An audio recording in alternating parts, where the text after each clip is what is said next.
You got a bird here. Hold on. Hi. See if I can get him. Is it a kookaburra?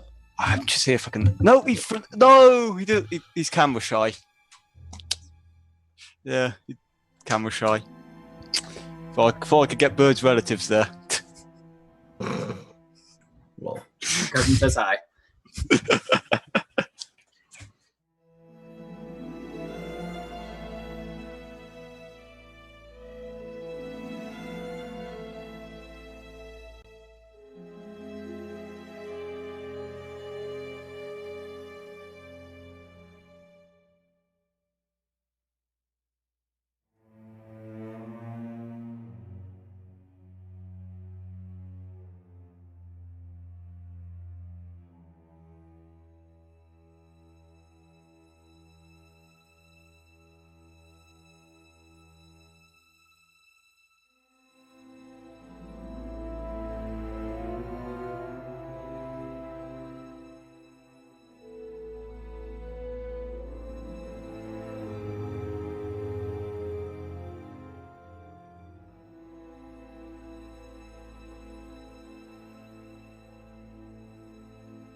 No, it's not dangerous. It's not venomous. It's just a new.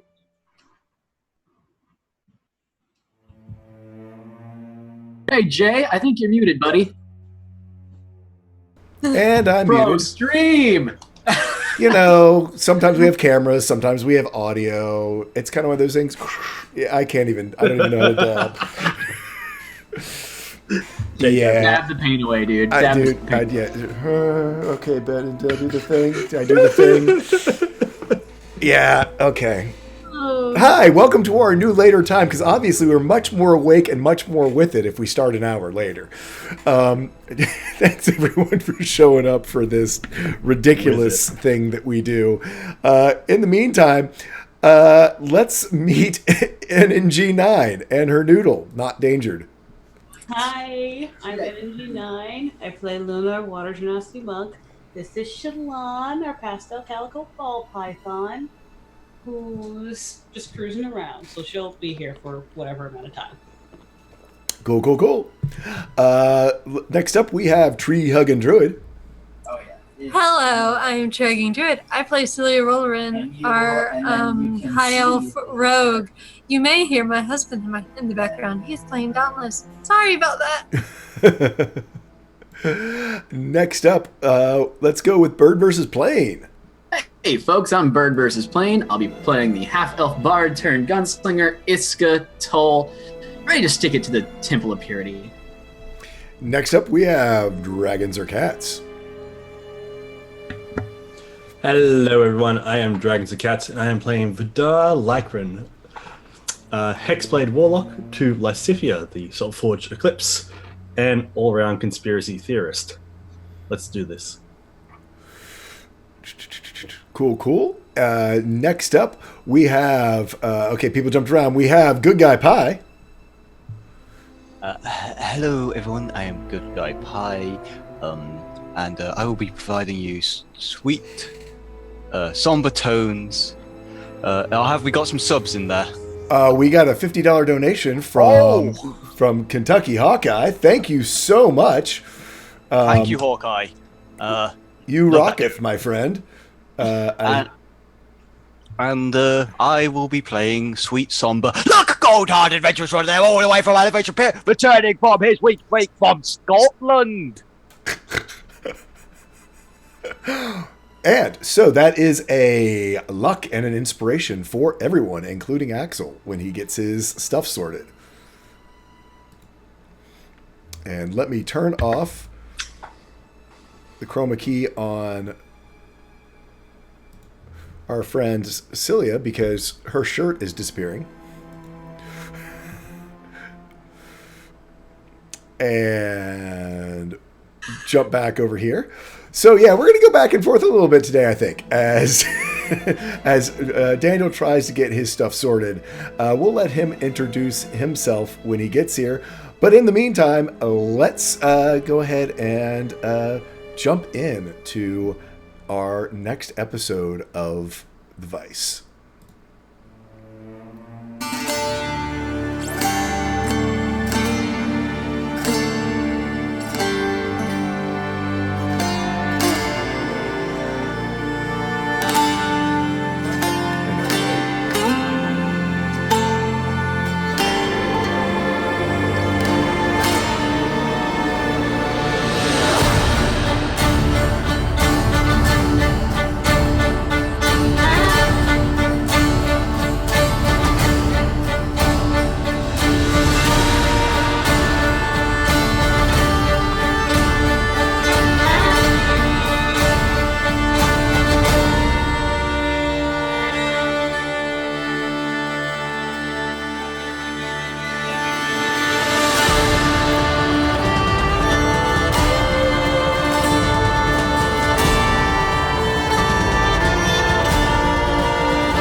And we're back again. So, last time on the Vice, we had our good buddy, Axel, while we were visiting his home where he was raised with his father, Grom, who has been intertwined with the party in various ways, somewhat through some mysterious visions that occurred when they were over in Falcon's Crest, and then also apparently a player at one point within the Arcana Mystica. Helped and somewhat encouraged Axel to maybe dig deeper into his own divination skills. And in doing so, they crafted a rune for them to cast within a divination circle to try and see what they could find about what was to come. They did so, unfortunately, in the process, with a Nat 1 roll on his recovery and pulling out of this divination after seeing many, many things. Axel suffered grievously, some psychic damage, but then also a 6-point loss of intellect as it basically cracked his mind. Luckily, he did recover some due to the efforts of Iska and a greater restoration spell. However, it has been slow going. It was not an instantaneous regaining of that intellect, as obviously some things need to stitch back together. The mind is a complex thing, and while it is being restored, it is taking time. After convalescing, some time they spent with Riley, Axel's son, that was pretty distraught from the whole experience. The party gathered itself together to go visit Luna's teacher, the orphanage where she was trained, her master known as Not, who taught her in the ways of being a monk. About a half-day trek from Grom's tower, but upon arriving discovered the tower, the orphanage, had been broken into, was deserted, and left behind was a symbol from the Temple of Purity and Luna's sort of family Bible, their copy of St. Cuthbert and Common Sense. She turned around after searching the house and finding only this Bible and was looking out over the party, and I think that's probably what we'll pick up right now.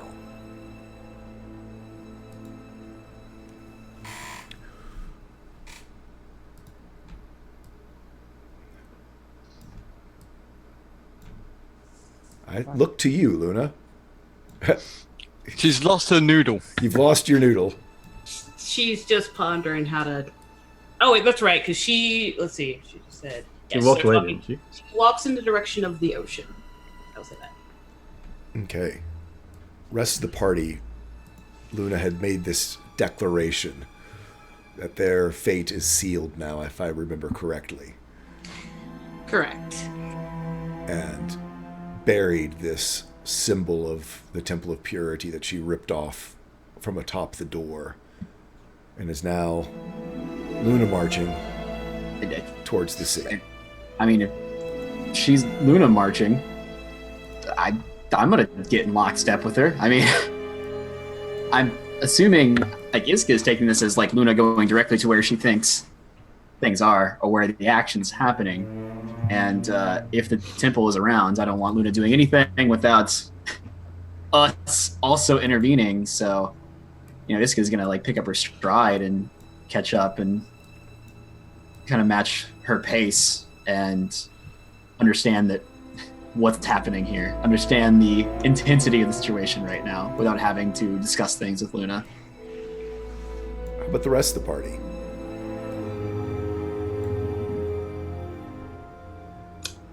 Vidar's gazing upon the wreckage of the building and takes some quick second to realize everyone's turning around, and he says, "Oh," then tries to keep back up pace.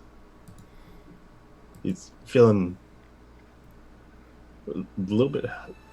He feels like he's hurt. But he can't put his finger on why. And then he just feels sad for Luna. Wish he grew up. He's a little excited to meet this master. Master Not. Actually, real quick, on the way out, is there signs of blood, a struggle? Is there, I don't recall from last time, is there anything returned or things weird or off? I mean, it's never been here, but is there just like, hey, this is out of place? Yeah. Are there bodies? There were no bodies. Luna did not do a sort of thorough investigation after seeing the book, her family copy of St. Cuthbert and Common Sense. The doors definitely had been broken into. Hey, Obo Crazy, thanks for following. Good to see you, Lauren. But overall, I mean, this is a sort of a 2-story, possibly a 3rd-story little attic space from what you all can see from the outside. You all have never been here before. It has, things were overturned. The front door kicked in.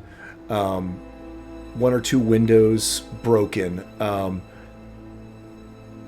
But just a glancing from Luna sort of going in, didn't get too very far, and then marched back out and ripped the symbol off from above the threshold of the door.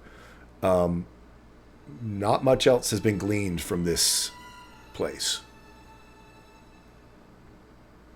Ooh, I just read something that might be useful here. That I realized that I have. That I kinda didn't. But Luke's gotta go and ask something from Luna though.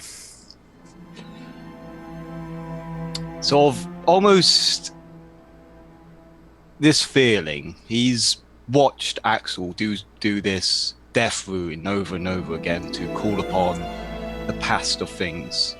And almost subconsciously, Luke has taken a note of this almost experience.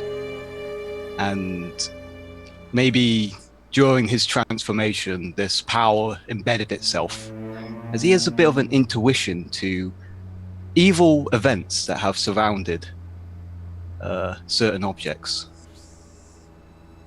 As sort of this feeling inside him, this sort of gut intuition telling him to follow up on this. He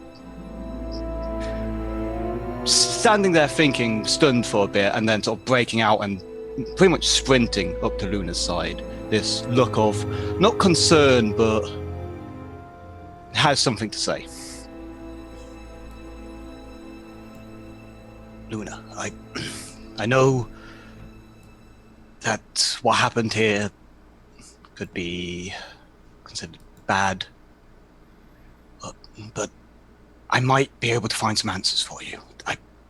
I need some time, and we might be able to figure something out. We can go into it with a much calmer head. I am attempting to find Michael. I mean, Luna she hasn't stopped moving, but Yeah. she is also not moving faster.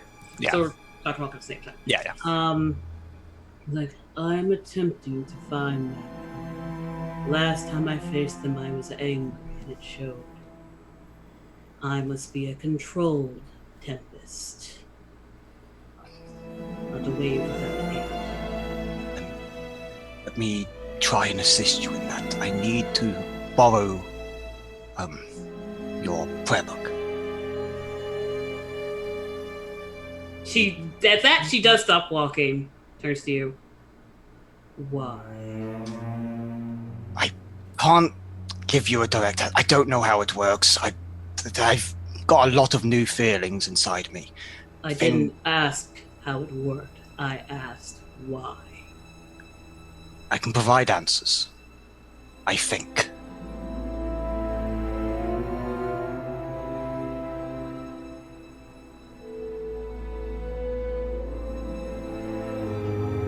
She will take the prayer book out, hand it to Luck.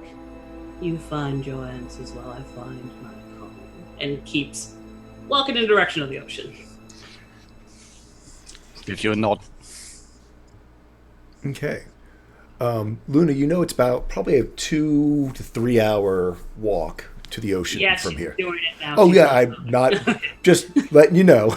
It's about 2 in the That's afternoon, fine. so you'll get there about sunset type idea. Luna there, Iska there beside you. Celia, what are you up to? So,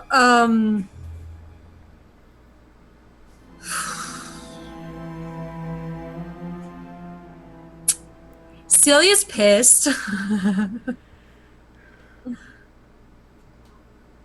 um,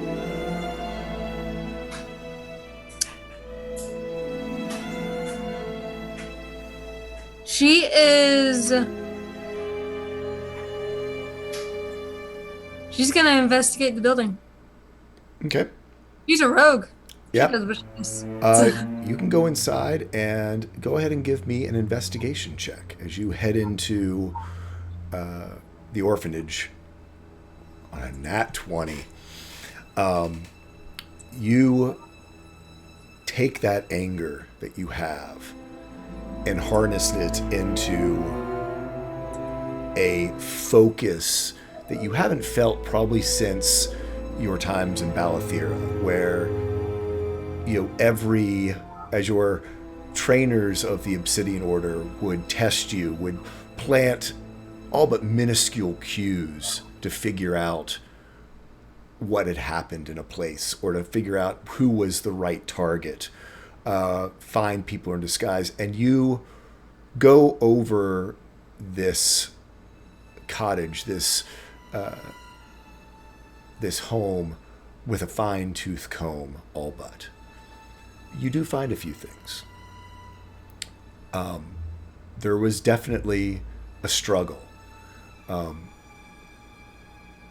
It seems as though, as you look around, you see scorch marks on the ceiling, for indication that perhaps there were torches, that this maybe was raided in the night with people carrying torches as they came into here.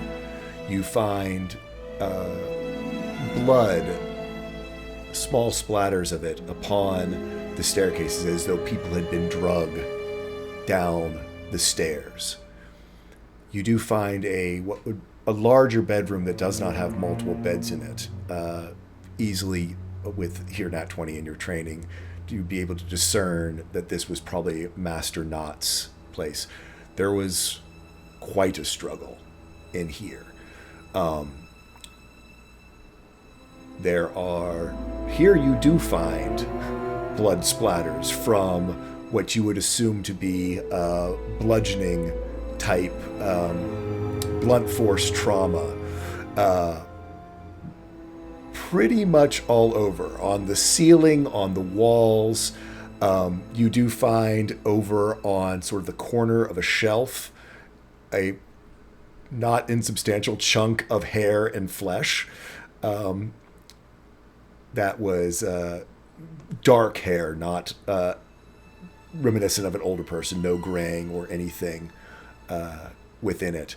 But you do see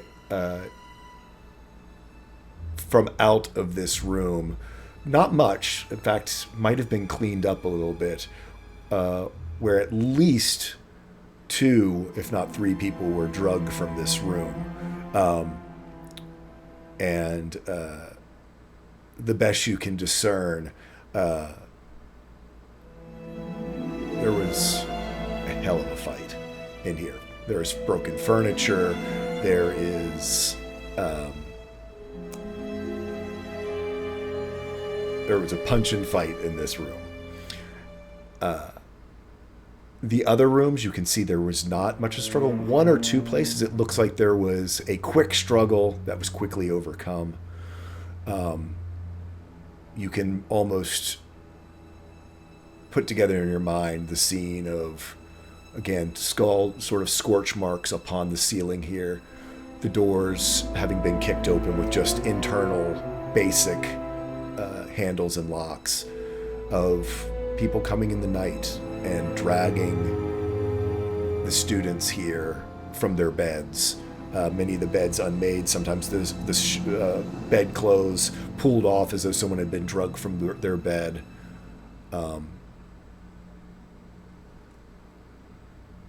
You're able to put together a pretty gruesome, terrifying night raid that probably happened here.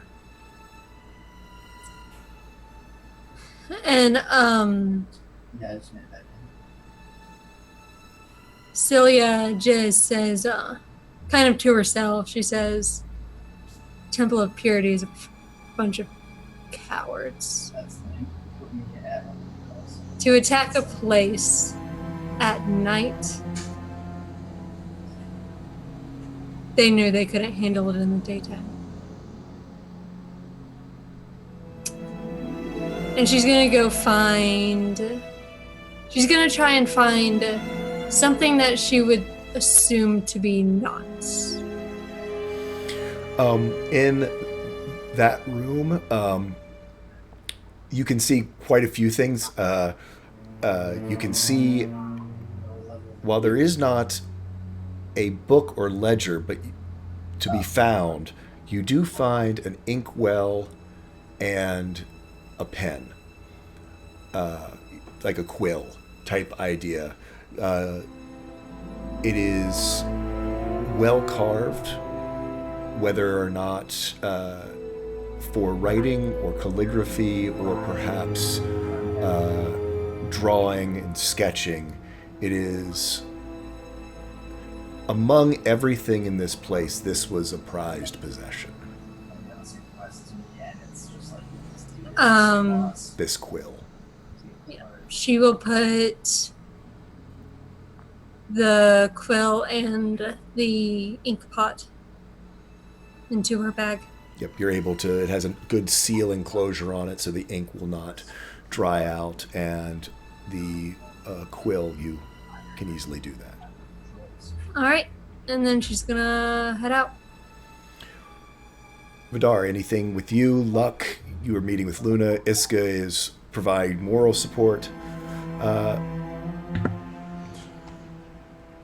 No, Vidal would have kept pace and caught up to Luck, and just would have watched that exchange between the two of them, and then after Luna keeps going, it's just real quick. I think you catching up and they're having this exchange. I think Iska just gives Vidar a look, kind of just eyebrows raised, and then like looking over at the two discussing things. Like she turns to Luna, looks at Vidar, and just kind of nods her head at Luck, just so every member of the party has someone with them at all times here, and we're not splitting up entirely. No one's alone. oh yeah. What could go wrong? And, you know, let's just say Axel. Can we say Axel with Celia? Cat Yeah, Mom? I think that makes Cat Mom sense. is- Axel, being the curious one, I think would be Great. going around. I'm just going. I'll go ahead and say this. Probably cast detect magic to take a look to see if it sees any magic, totally. and is unable to detect any residual magics left within the house. While catching up, do I see any like mass tracks leading from like just in a very certain direction? Let's do a perception here. If we find anything, then you could do a survival. Okay. Character sheet, sorry. Perception coming up. Perception. No, he's quaking in his boots. He doesn't want to get in the way of Luna. Doesn't want to hold anyone up. Yeah, no, as you look around, this also, again, this season of the year, there are rains about every 2 or 3 days. The thing that you would say you would notice the most is the amount of growth that this didn't happen yesterday. This happened a little bit ago. You can't quite land on where it might have, when it would have exactly been, but time has passed since this incident happened here. Let's swing around to Luck, as I caught him right as he was eating. because I'm good like that.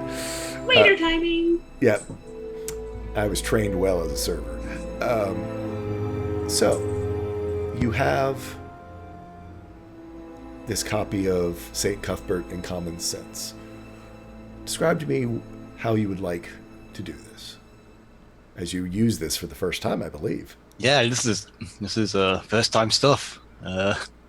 So, I'm just sort of. He takes a sit down, sort of placing down his equipment to the side, and just this gauntlet sort of begins to glow slightly as he holds it. Just almost a heartbeat as his eyes close and he begins to just roll back, and slight visages of what Axel did with his ruins and how he almost, not what he wrote, but how he used his body, sort of the way he was the way he was breathing, how he was focusing, sort of takes some notes from that. And then this radiant light begins to slowly glow out around it as the current world begins to deafen out as he tries to touch into what history may linger on this book. So as you do that, you focus in on this, and your divine intuition begins to pull from this book some of the sort of echoes of events that it has seen.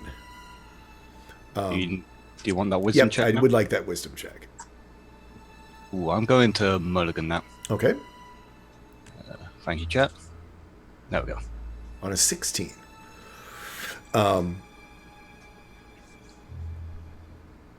You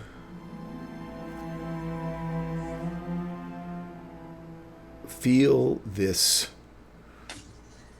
trauma, this sort of torches in the night type idea, feeling. And whereas Celia pieced together this, you are almost getting the echoes, not of the actual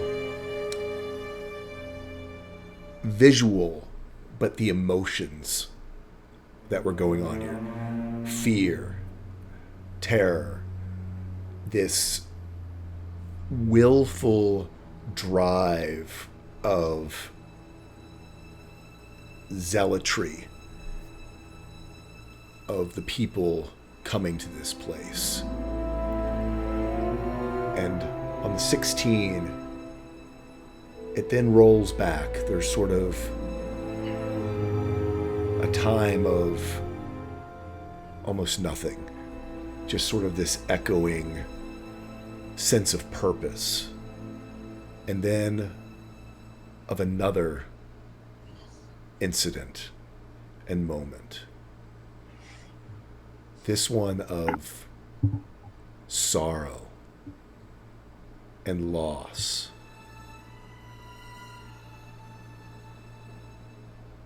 And then of a new spark of rage that then becomes purpose, that then becomes vengeance. And that's all you can capture from this.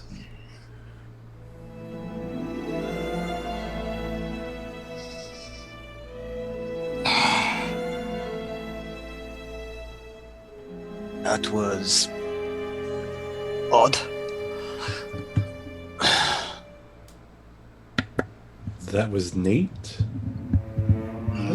What was that light? Get a vein check on that answer. I'm still figuring out a lot of it myself. I'm gonna pat his shoulder and say, "Welcome to the New Body Club." I was in it before you. Ish, I don't know. Maybe. Define you. Yeah. Yeah. There we go. Yeah. Old souls. Cat's back. Seems these people aren't acting. Well, they're not acting out of evil, one could say. They're acting out of devotion. A overwhelming devotion that blinds you to your actions, but it is still a devotion of sorts.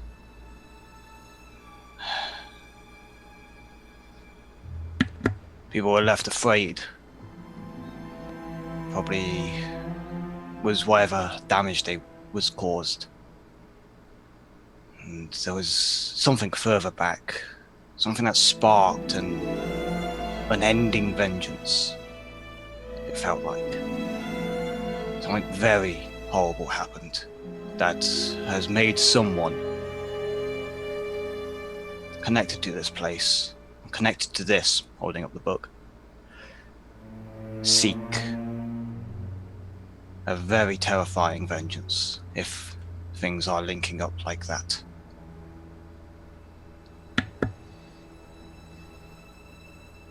It's hard to explain. Again. Said, New to it. and looks at Iska. It seems to be the path Luna's going to take. Oh, Iska's gone at this point, man. This Luna is- kept walking. Yeah, I was gonna Wow. say Luck This and took 10 Vidar minutes. because it was 10 minutes. So they got about Yeah. Luna and Iska have about a 10-minute head start. Thank you, Raiders. Thank By the you. way. Hey. Welcome. Well done. I did not realize. Okay. Oops. That was Iska going to be turns back and says, "What?" No. Yeah, nothing. Come on, dimensionals. I would say Kidding. Celia and Axel are there, sort of gathered around as this was happening.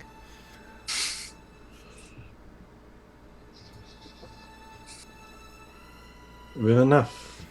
If someone is that devoted, they believe they're doing the right thing. If they could justify their cause and rally people like this, that's scary.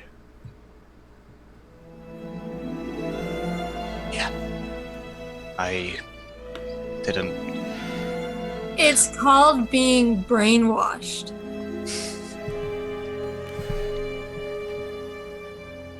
Yes, but Those those are people with lives of their own. I'm sure they've all got families and such that care for them. It's the general people that are being told what to do. It seems, I don't know, we saw it back in the caravans. You get one person on board, then the next comes in, and then the next, and it just rolls into a big ball of chaos. Eventually it becomes so big that that it just spreads like wildfire. Next thing you know, you've got brothers fighting each other and son and father out on the street, warring against opposing ideals that have been pushed to the extremes, it seems. That's what it feels like. It seems everything that I've been told so far seems like it will turn into that. friends nipping at each other. Family tone. The ideal, Embrace. it's all the ideal of a few people seems to drive everyone else mad. Well, I'm glad my Michigan's first experience with caravan was Buell. So one good experience over the top of that. Didn't get to truly understand what traveling in one of those big caravans were. There's one question that keeps coming up, though. Why? Why did this happen? Yes, what do you achieve? What's the end goal? People Points fear what they do not know. Points up towards The the best direction of way Luna. that I can explain. End goal? Her. This is a message to her. It is. They're coming and they're willing to take everything. I went into what I assume was Master Knott's quarters.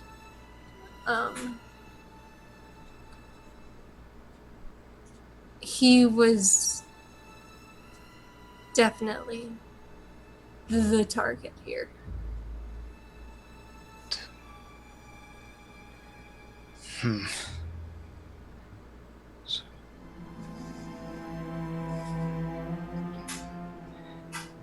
Who relied on her finding this? That's a pretty interesting move, don't you think? Definitely, since we were on the other side of the country. Indeed. Like a few days ago. So, in saying that, this just reminds me of the bandana that was given to Luna by Barty. We should probably put this in the bag of holding. If they can scry short range on the side of the device, if they're that far out, we could be tracked. You don't Done with that. think Yes. this is really out there, but the Arcana Mystica. You don't Yeah. think.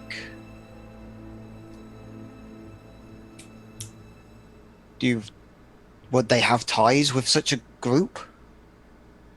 Easily so. Why would they need such things? They would need the people, they would need the backing, they'd need one force to put the blame on. The Arcana Mystica here. They want control. This is control. Yeah, Hello, Daniel. Hello. Hey, One way that people have learned to control others is by fear. And that's exactly how the Temple of Purity controls people, is by fear. so sounds almost like a perfect villain, something right out of a storybook. You don't think that I'm worried here, but if they make a villain out of the Temple of Purity, then No. The Temple of Purity were villains a whole lot before. no, but like actively turn them into almost a symbol. Once they're gone, they become something else that is built upon it. All you would need is a hero for the legends to use that. I feel it's the other way around. No. Think about it. In a story, you have the small man going against many enemies. The small man who has been pushed down from the top. The underdog, as it were. Who's more underdog than a single Genasi who's been thrown out and lost everything? So, you think the Arcana Mystica is... Using the Temple of Purity to gain more power and influence. Why else would they want to clear the name of the Genasi and Tieflings? More people to support them. No, that's the other way around. The Temple of Purity want to eradicate the Genasi kind. Yes, but if you actively create a villain for someone to take down, you can abuse that. You just cover up any ties that you had with them.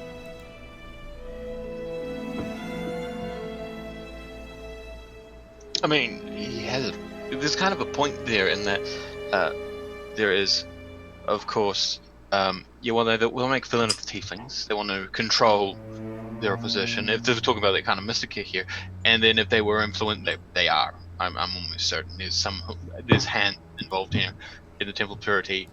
I don't see why they wouldn't, considering spellcasters and everything. If they have a hand in there, yes, they might be using Genasi against the Temple of Purity, and then uplifting Genasi and proclaiming themselves heroes of these people to gain more power. There's a lot of things. There's also the option that this could just be a trap for Luna. It also could be that. I could be overthinking all of this. I mean, this could have happened. I don't know how long ago this happened. Do we get a rough estimate of how long ago this was? No, you just know it's been a while. I mean, there's been some overgrowth. Vidar rolled an 8 on his perception.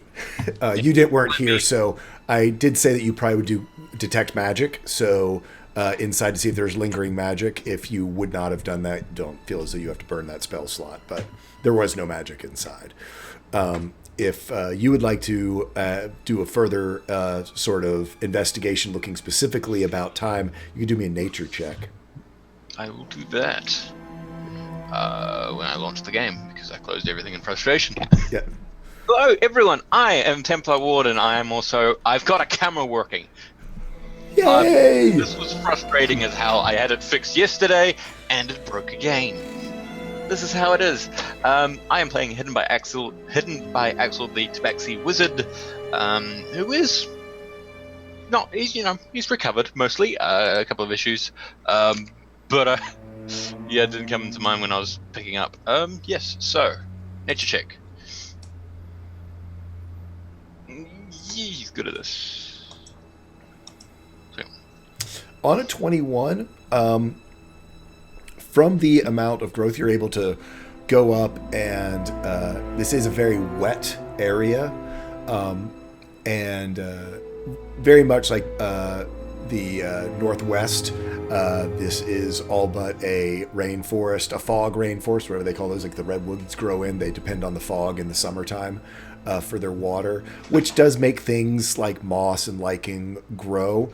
You all did find the front door sort of kicked open, windows broken, and by the growth over top of places that would have been scraped clean from the kicking open of doors, there is sort of a light new growth of moss.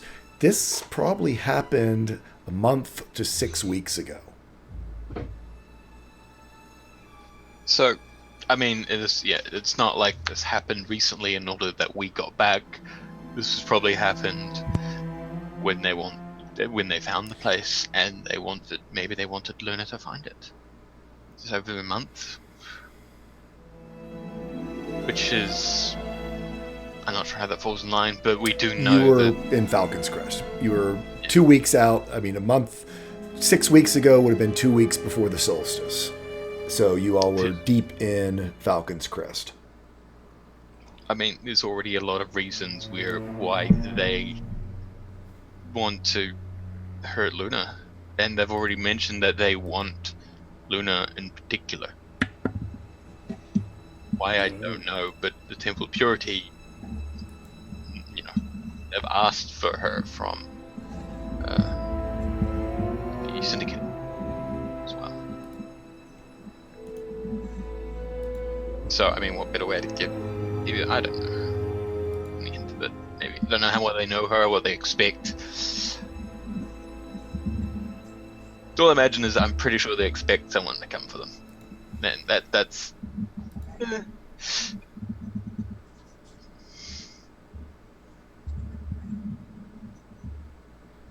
Okay.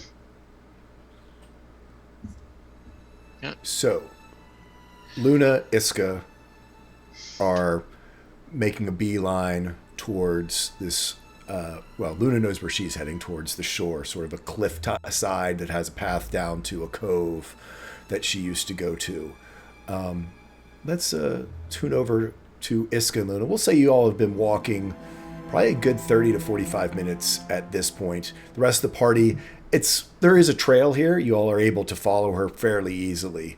They're not hiding their tracks. So Axel, And Vidar, definitely, before we get too far out, like Iska would like send a mental message probably to Vidar saying like, "Hey, we are getting fairly far. Like, if you guys aren't moving, you should be." Yeah, they're probably about 10 to 15, maybe 20 minutes behind you at most. So in and out of your telepathic range through Lyle, but certainly not completely.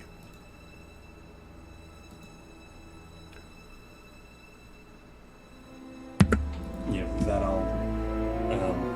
after that, King's in mind, I'll just turn to Luck, Celia, and Axel and say, "We best keep up. We can still walk and talk and discuss this, but I honestly feel like the Temple of Purity is in league with the Arcana Mystica.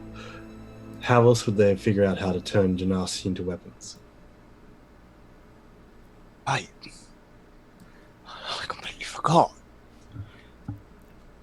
Wait. No. I'm rambling again. Yeah. Does it matter in the end? Does it actually change the actions that we're going to take? I mean, it should, probably, in some way, but... If there's another layer to all this, then we could be playing into the hands of someone more powerful. Wouldn't be the first time. Do you really think that at any point that's gonna not happen when, well, I know Luna's sensible and reasonable and all that, but she's also very determined. The Temple of Purity possibly has my sister as well. So the arrow was pointing towards going after them anyway. I understand that, but if we fall into a trap, then we might not be able to get out. We said that about the mines as well. True, but let's be honest. We kind of had a huge helping hand there. Odds were pretty stacked against us, to be honest. Yeah. Don't downplay that, my friend. Fair enough, but I'm just Concerned? concerned. Yeah, probably, be concerned, I think, was probably the good course of action. I mean, where is the closest village or place where the temple is from here?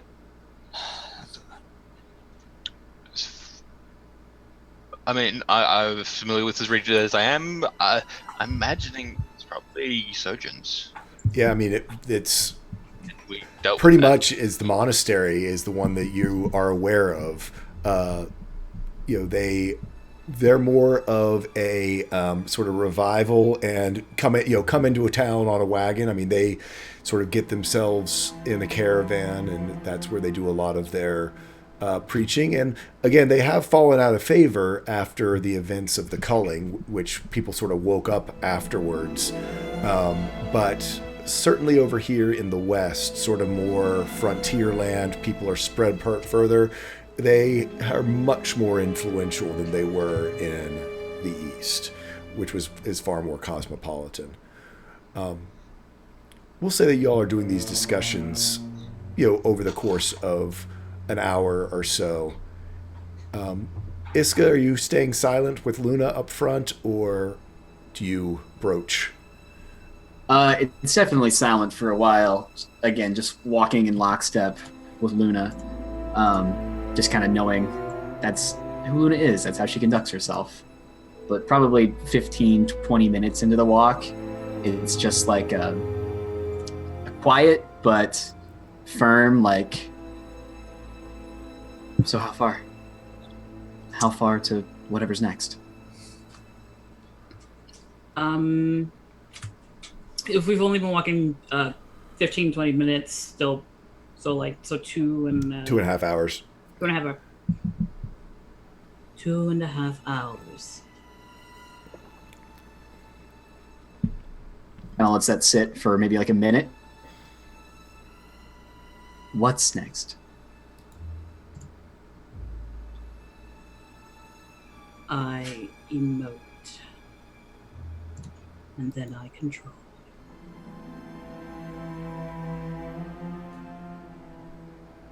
What?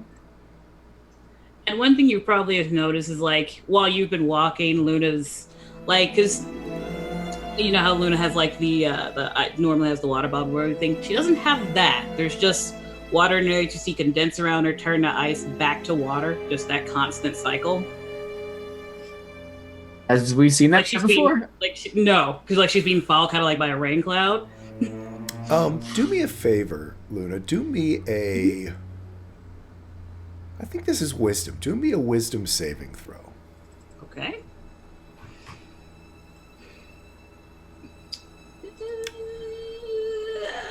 Perfect. Okay, fine. Um, Luna, out of your peripheral vision, you see this happening. As we've just talked, this is an area filled with fog and mist. It is a very moist environment. Iska, you see that this effect is not just a localized thing.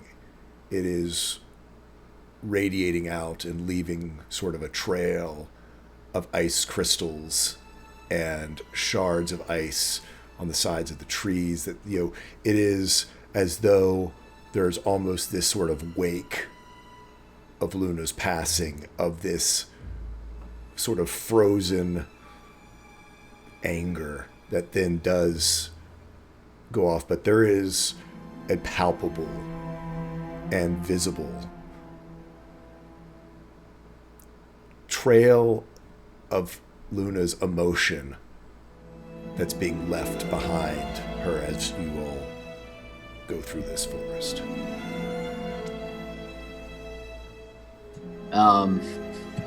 Yeah, Iska takes that sight in, like you said, the physical manifestations of Luna's inner turmoil right now. And, I mean, they've been traveling long enough. Iska's not going to try to tug on Luna's heartstrings or play, therapist for her. But she is going to say, I'm here, And as she says that, she gets the pistol out, kind of cocks it open, kind of spins cocks it back. Always will be. And then puts it back, just making sure it's ready, it's loaded, it's clean, it's good to go, and signaling to Luna like, hey, if we got to take some people down, specifically Temple of Purity, Iska's no longer scared of doing that anymore. She's learned that sometimes you have to kill evil for good. So she is on board with you right now. Luna will sort of cut her eyes back to you. Small nod back to the front, and she's still moving the whole time. The rest of the party, about 10, 15 minutes behind. Like I was saying, it is not easy. It is not hard to follow where Luna has been, as there is this... It would almost be pretty if it weren't malevolent, all but in its execution. It is not Fairyland Frost. This is spikes and jagged frost embedded within these trees. The afternoon moves on, and Luna, you are the first, being a water genasi. You feel and smell that tinge of salt in your nostrils. And whereas it is warm and humid in the forest, here the temperature quickly begins to drop as you are approaching where is sort of a cliffside overlook of this cove that is where you came so often in your childhood. And just for a reference, how high up was she from? It's about a 60-foot high, enough to be impressive and give privacy. I mean, that's, I think, probably why Luna liked it. It is only about probably a quarter mile long, and it's got sort of cliffs. They are overgrown. It's not like rocky cliffs. It's just more of, there's lots of vines and sea grapes and things like that have grown over it. And there's a path. It is not a hard descent down, but it is sort of more sort of soft sandstone type cliffs, not granite, craggy cliffs. Seems appropriate. Yeah. Okay. And at a certain point, she's not gonna have Iska walk all the way to the edge with her. She's gonna tell her to kind of like stand where it's still a little bit flatter. Stay here. And then she's going to walk slowly up the incline, and you can actually visibly see her. It's almost like she's out of breath, but it's more just angry breathing. And she's calling like this water up to her, like from all around, and especially with the mist and everything. And she just starts screaming. Ice spikes just appear like from any surface that's moist. She just starts screaming repeatedly, bringing it to her, breaking it again, just over and over again until her voice is hoarse. And then a little more controlled after she screamed as much as she can, she'll kind of fall to her knees.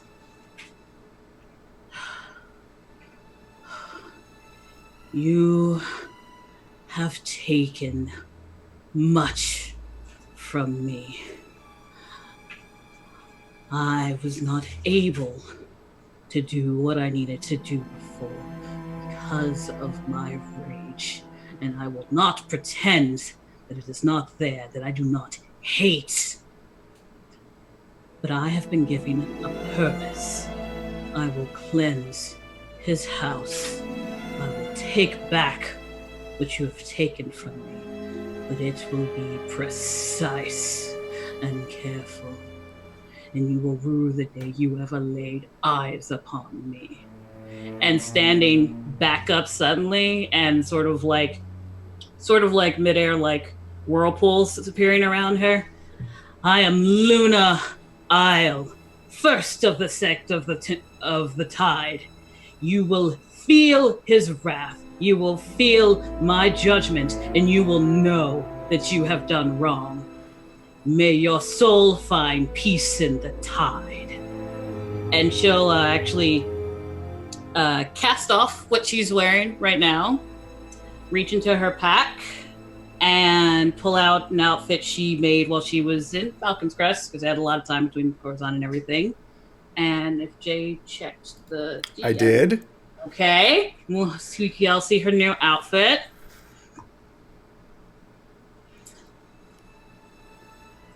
And as she, I'm assuming it's up on the It is up on the screen. Okay, yeah, the cast, feel free to take I usually tell you to look at the stream, but you can take a look as Luna, first of the Order of the Tide, cleric of St. Cuthbert.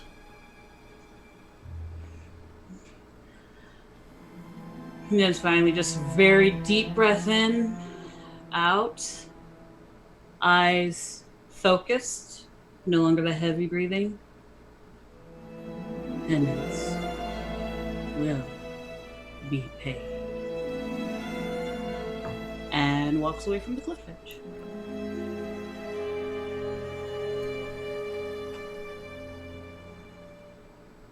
Iska, you watch as Luna, who you have known for months now, traveled with for months, even in the worst of possible circumstances, has never once raised her voice, screams out over this cliff, her voice echoing off of the waves below, ice spikes growing around her as that rage is sustained until they break off and then swirl around her, getting caught up in these whirlpools that are forming around her.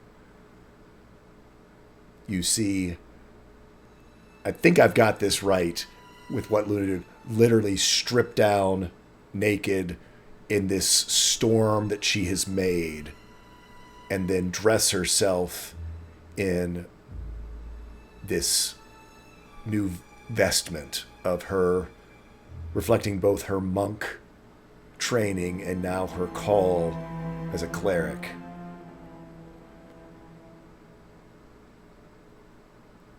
And see her turn. What does this do?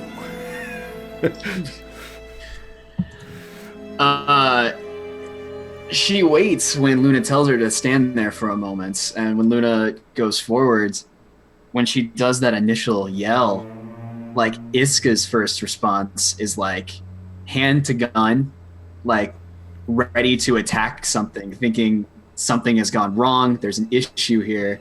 She has never seen Luna like this before, so it's hard for her to comprehend.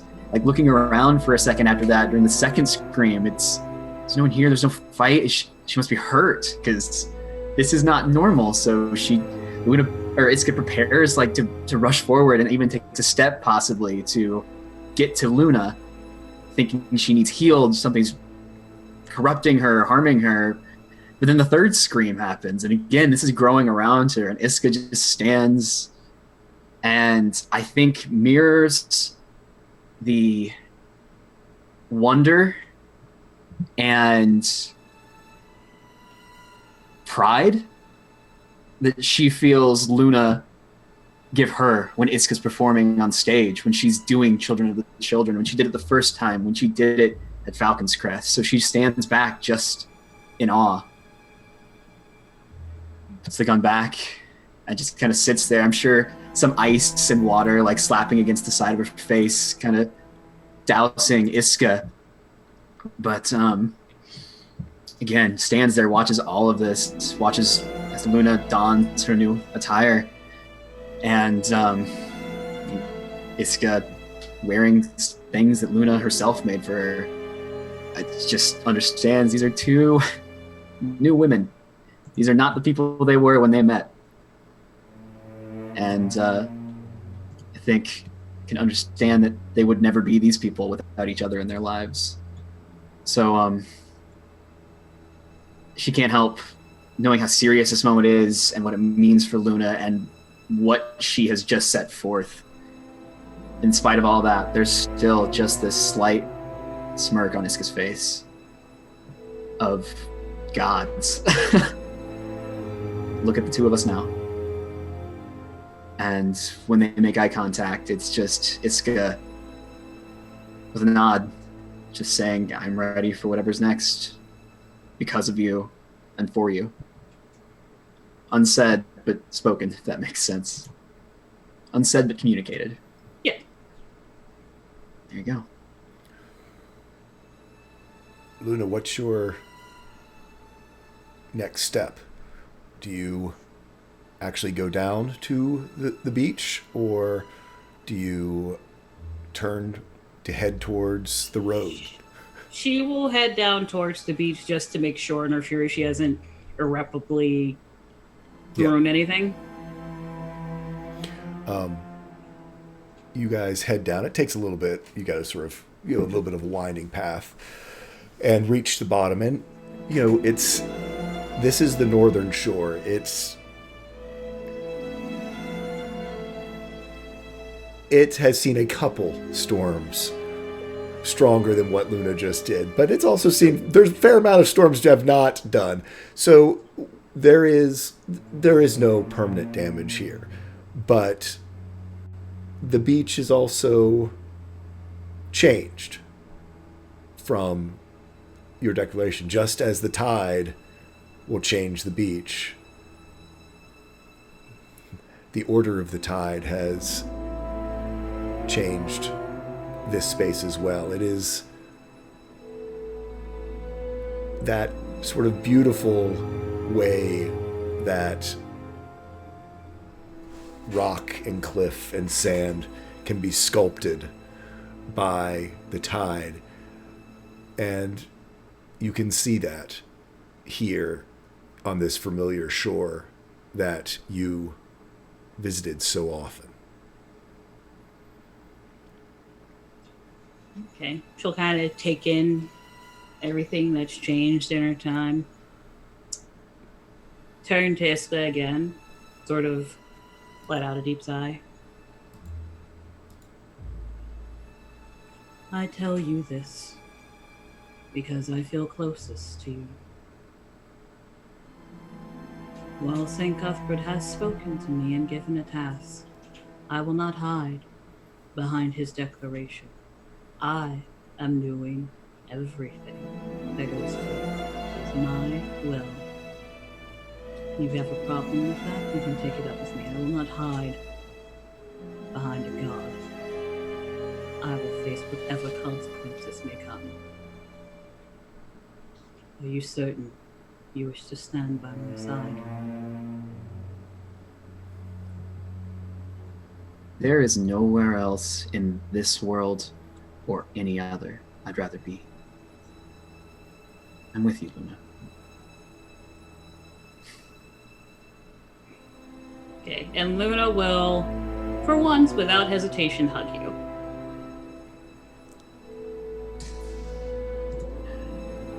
Lucky. Yeah, Iska doesn't say anything more. Mm-hmm. Let's not risk ruining this. Yep. As you all hug, the Grace. sun is getting lower. It is golden hour, breaking through the clouds, and sort of lighting up the waves as the sun sets back over the land as you are on the east coast. But you can see sort of the top edges of the gentle waves that are out there get that just golden edging across their tops as the sun gets lower. About that time, the rest of the party does emerge as the two of you all look out to sea up on the cliffs above. Luna will head up towards everybody else because I got to get back up anyway. Yep. There's a just go. Looks over to Luck. Did you find your answers? Found something. I can't be sure if it's what I was looking for. I do know that it was a group of people, and from what Cilia told me, they're being manipulated, brainwashed, using the general people, civilians, normal everyday people, for their duties. Feeding lies, probably. Look, I think there's something you don't understand. When someone does something evil, they don't magically become not a person. They're still a person. You're all people. When you do something, you own it. You don't get the benefit of everybody's backstory. Not everyone is a storyteller like you, Luck. You make a decision and you stick with it. Now give me my book. Take your book back.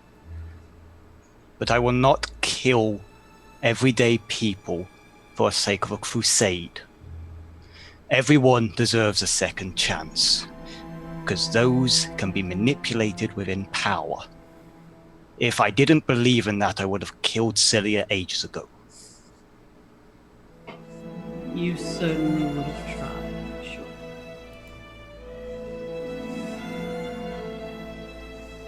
And I don't recall asking for your help. I told you long ago I respected the person you were and understood you needed to be here. I have never made you do anything. Now, if you're done preaching, storyteller, we have work to do. I will not let you kill innocents, and that is final. She actually looks at you, laughs in your face, and starts walking. There's going to be plenty there that aren't innocents. So, It's the job. We are not those who make the laws. We are not gods or arbiters. We are merely people. You protect the innocent then, Luck. Let her kill the evil. Right.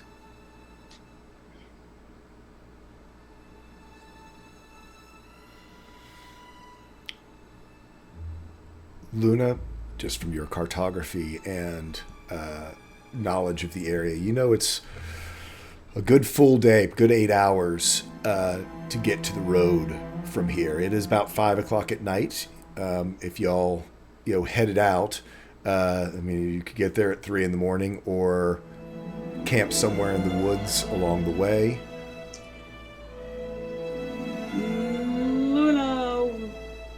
Or camp here. Luna will probably keep walking. Okay. Because she knows, she's willing to make that push. Rest of the party? I mean, it's because of Luna here. Yep. I feel like I can't backtrack on that immediately. Yeah. You just go. Yeah. I'm out. No. Yeah. All right. We've got a pace to set. Yeah, we got pace set. We gotta keep this up. Axel is flagging hard, but he has not mentioned anything. He's just sort of like propped up on Riley half the time, but he's sort of not mentioned anything to anyone yet. Yeah, and Riley would have just... He doesn't quite understand what happened other than something bad has happened, but very much will, if worse comes to worse, Riley is strong enough, he would all but be carrying you as you all move through the forest. Luna, with your knowledge of the forest and this area, I'm not going to have you do a survival check. This is the equivalent of your backyard. Your backstory is written about your trips through this forest. So It's my backyard pond. yeah, it is. So you all are able to follow the path that she sets, but 5 o'clock turns to 8 o'clock. The sun goes down and starts to get darker. 8 becomes 10 o'clock. There's no break in the trees. 11 o'clock rolls around. I need Templar to make me a Constitution saving throw. On a natural 1. At about midnight, your legs give out.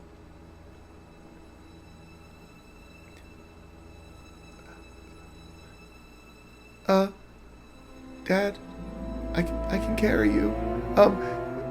Everybody, Axel's. All right, can we stop, please? No, we'll stop. What's wrong, Axel? I pretty just can't much go. Riley's just up. He's sort of just holding on to Riley. Yeah, no, I kind of. This is yeah, I should be taking better care of myself. You Yeah, will stop. I can't go any further. You need to. Okay. Sit him down. Sit him down. Yeah, no, I'm good. Just. I'll put up your hammock, Dad. And Riley, expert. Yeah, I'll sleep on the ground today. I don't. But it's not any problem. There's lots of trees. I'll make it nice for you. You need to sleep, Dad. Yep. All right. So Riley starts unpacking and putting up that. You all have had a fairly full day. You had a good, nice breakfast, and most of the rest of you slept well. Of course, Axel trying to recover after his harrowing experience with the vision, of course, is a bit more fragile right now.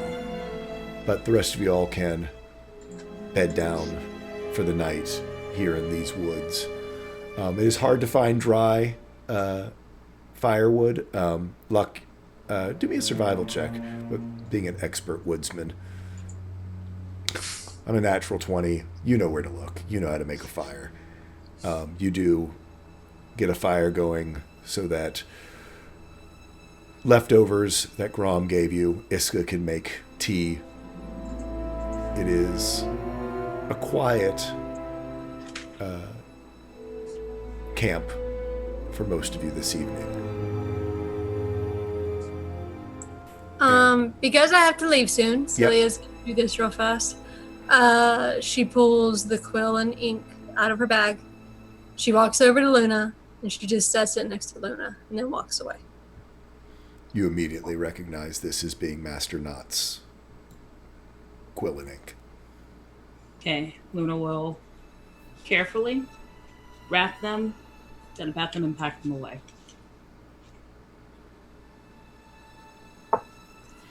And now I must go. And there we go. Hi, you can go follow me on Twitter. I don't really tweet things, but I retweet when things are happening. Goodbye, guys. Bye-bye. Have fun. Happy birthday.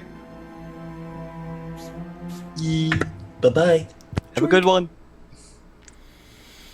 So everyone's in the wrong place. Give me half a second. Okay. Anything else that folks would like to do as you all come to a stop?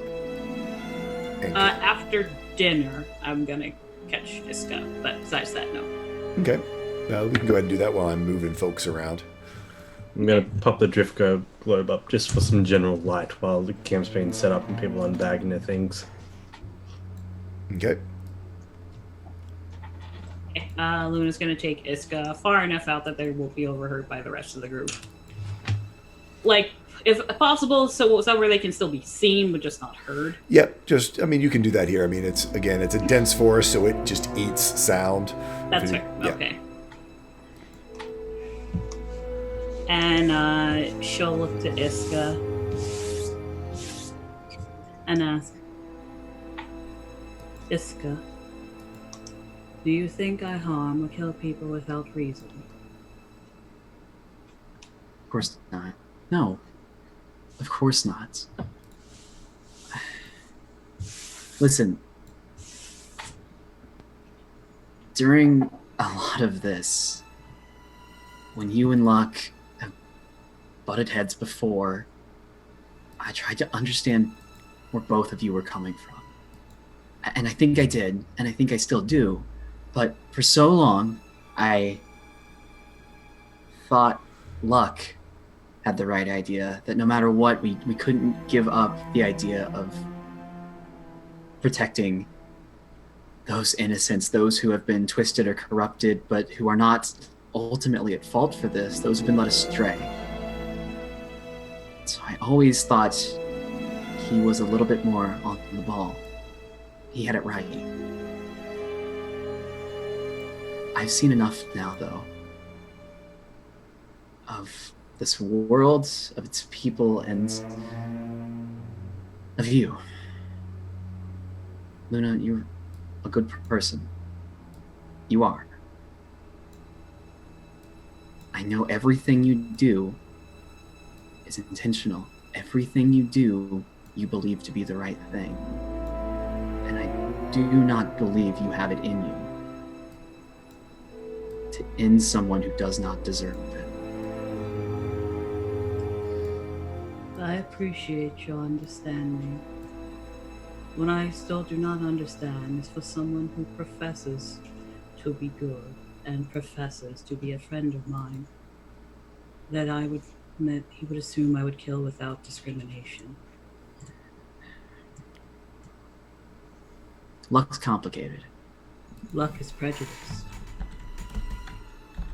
He is holding this in his heart. I do not know why. Even when we were back with the children, and I asked when they were ready to do the next step, I did not assume they would all become killers. I'd hoped none of them would. I want peace for them. I do many things that other people wouldn't do, but I don't judge those people. I think me and Luck have not been friends for a very long time. He talks good, but he does not view me as a real person. He views me as a killer first and foremost. Now I am deadly, and that should not be forgotten, but I am not without reason. I understand how people can be led astray. I was raised by my parents, and with all the things they done to me, they still kept me alive. If I encountered them during this encounter, I will not kill them on sight. That would not be just. I will talk to them. I am here to reassure you because I am done trying to convince Luck I am more than a killer. He will assume what he was, what he wants, and that'll be the end of it. But I want you to know, I will not drag you with me without considering the consequences. Are you assured of that? I think she just reaches out a hand, not like a handshake pattern, but literally goes to grab your hand and just looks down at it. And remind me, in your new attire, are your sleeves like completely like? She does not have sleeves in the new attire. Great. They're completely. It's just the. So So all the scars are visible and everything. Yep. She holds your hand, and I think kind of turns for just a slight bit, just to see those before returning your gaze and giving a nod. Kind of squeezes the palm of your hand a little bit. She'll before squeeze letting back go. slightly. All right then. We should both get some sleep. And Iska will go and turn to head back. Yep, Luna will as well.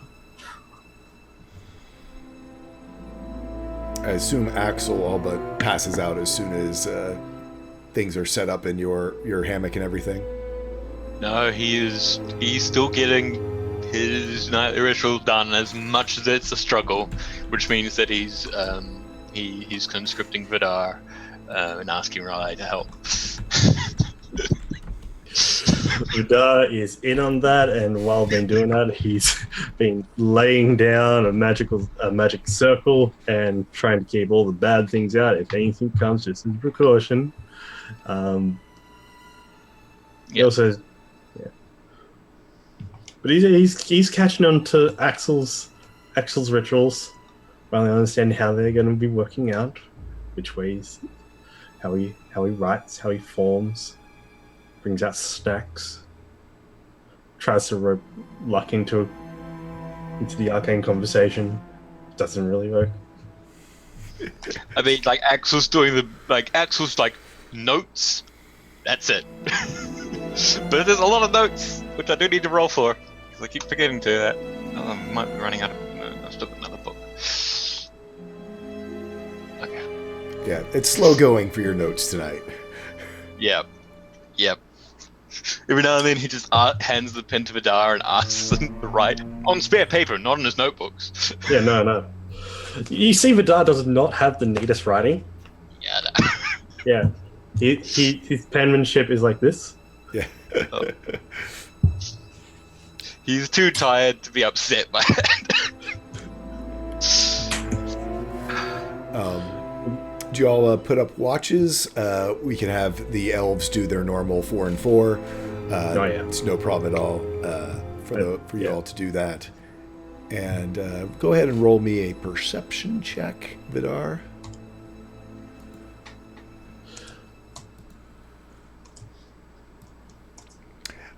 Nothing of interest. A few bumps in the night, some animals that come close, but nothing of any sort of worry about. Celia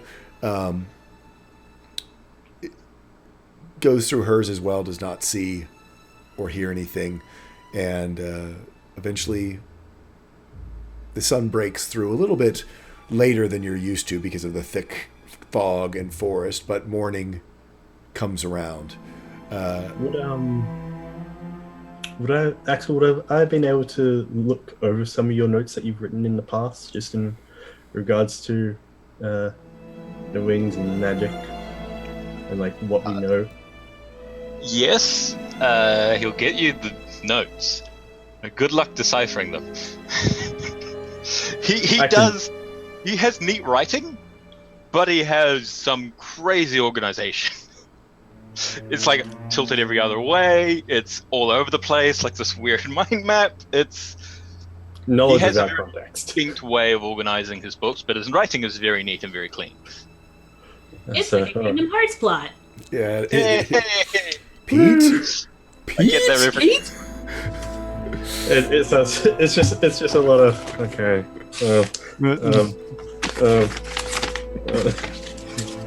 Wow, you really are Bird on the stream. Would you like me to make a roll for that or? Sure. It's at disadvantage, and the DC is like horrible. It's a disadvantage. Double nat 20s. Let's go. Double nat 20s. Let's go. All right, intelligence. boy. Intelligence. Here we go. Double that. Come on. Come on, double nat. Intelligence or Arcana? What? No, 20. this is flat intelligence. This is I'm going to use that advantage we got given today. okay. So that makes you a flat roll.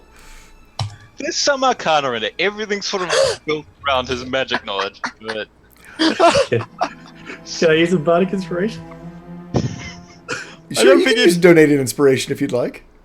Yes, Burn those donations. I will burn those. I have ideas. One. Love. A I love 16. I love these combat donations. They're like called combat donations. You know, hopefully this helps the team defeat the big bad. Kyle's like, how do I read book? How book? How book? He's using words. Those are definitely words that Axel is using. There's definitely words. He's using a lot of big words. So it's like, okay, I'm really glad I'm a warlock. It was really interesting for you got stuck on like 3 or 4 pages that slipped in and out of Draconic and back. And then a bit of Dwarvish in there. A bit of Dwarvish. That's yeah. where I got stuck. It was the Dwarvish, and I was just like, I'm going on watch. I hit my wall, and I was like, that's it. And- we're done. Yeah, and we're done here. Well, Morning comes along. Y'all can get up and go through your normal routine, sort of get back on. You're about 3 hours away from the road as you went to about midnight last night. And unless there's something special anyone wants to do before heading out here at the campsite, y'all can head towards the road. So get packed up. Riley is being very overprotective. I actually need Axel to roll me a d4. Oh dear. Could be an oh dear, could be an oh yay. Not sure. On a 2. You gain 2 points of intelligence back. Iska, you will notice the stars seem to all but have converged now upon his forehead. Axel, as you awaken, you hear a voice in your head. It is Grom's voice. Axel, my boy. I've slept.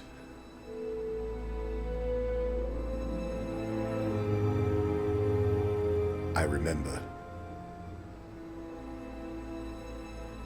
I remember the temple.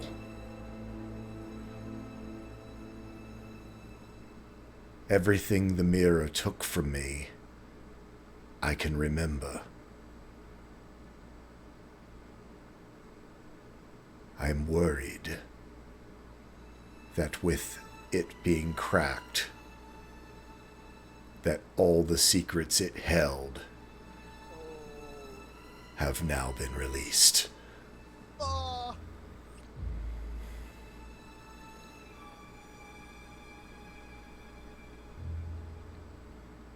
so does everyone remember Min? The mirror. That wasn't That wasn't the mirror. No, but yeah, no. I was like, Axel's like, what secrets does it have that I? It's like, what secrets does it have? He hasn't used that function of it, as far as I'm aware. Yeah, Just the question is whether you before. mention it to the party. Do Well, you? didn't we tell him about I think y'all probably would have told Axel. I think we told him. Yeah, we did. Well, The main secret that I think Rom had used that mirror before to hide a lot of things from the Archmistress. Basically, the last thing she needed to control the Netherwings. oh dear. That's real bad. Yeah, The that's bad. identities of those who faced off against her. You might want to hide. Do you want us to drop back on the way through? Because she remembers everything, I think. Yes, but I've been gone for 90 years. There are others who are still very visible, I would assume. Yeah. Well, are we? Is he sending another one? Yeah, he will send another send. I mean, he's a high level one. He'll send another sending. We'll pretend this is happening in the 25 limits and stuff. Yeah. I remember some of them. Oh. I don't know who I can warn. I'll ask the others. Do something. Nom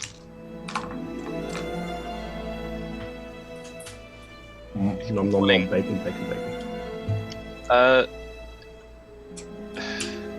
The mirror is broken.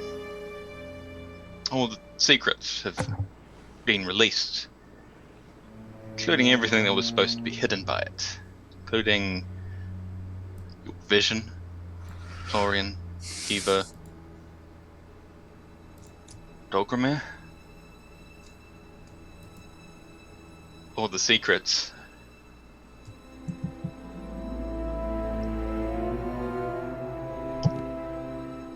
Someone needs to tell Florian.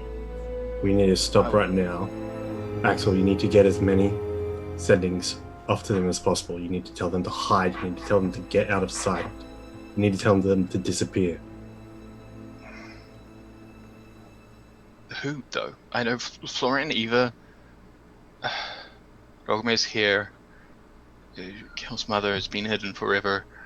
So I understand. I look to Luna.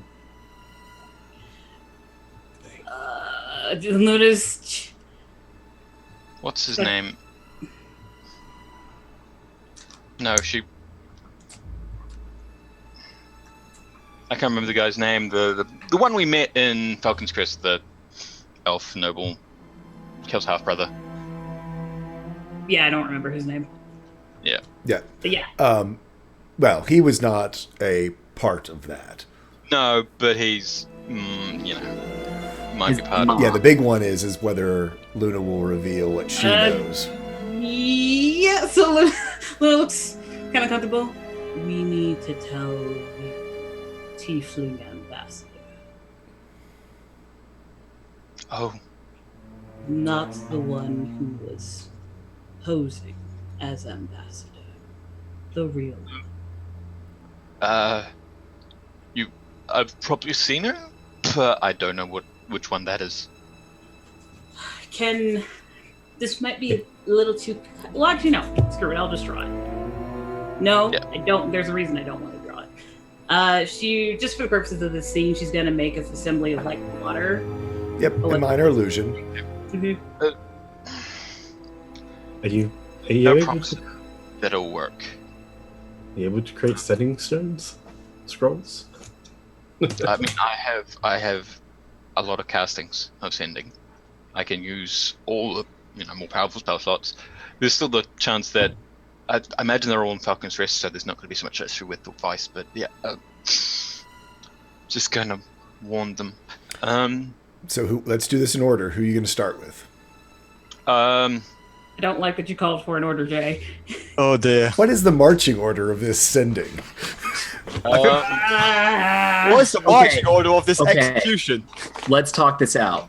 Who is the highest priority here? I would say Eva. Yeah, Axel's between also Eva thinking and highest priority. He's thinking highest on his. No, this I'm one. yeah, but I'm thinking Eva is such like a significant figure and so easy to like pick out that like you know it'd be He's also super. probably the safest. That's what I'm saying. She is going to have the most public like the most.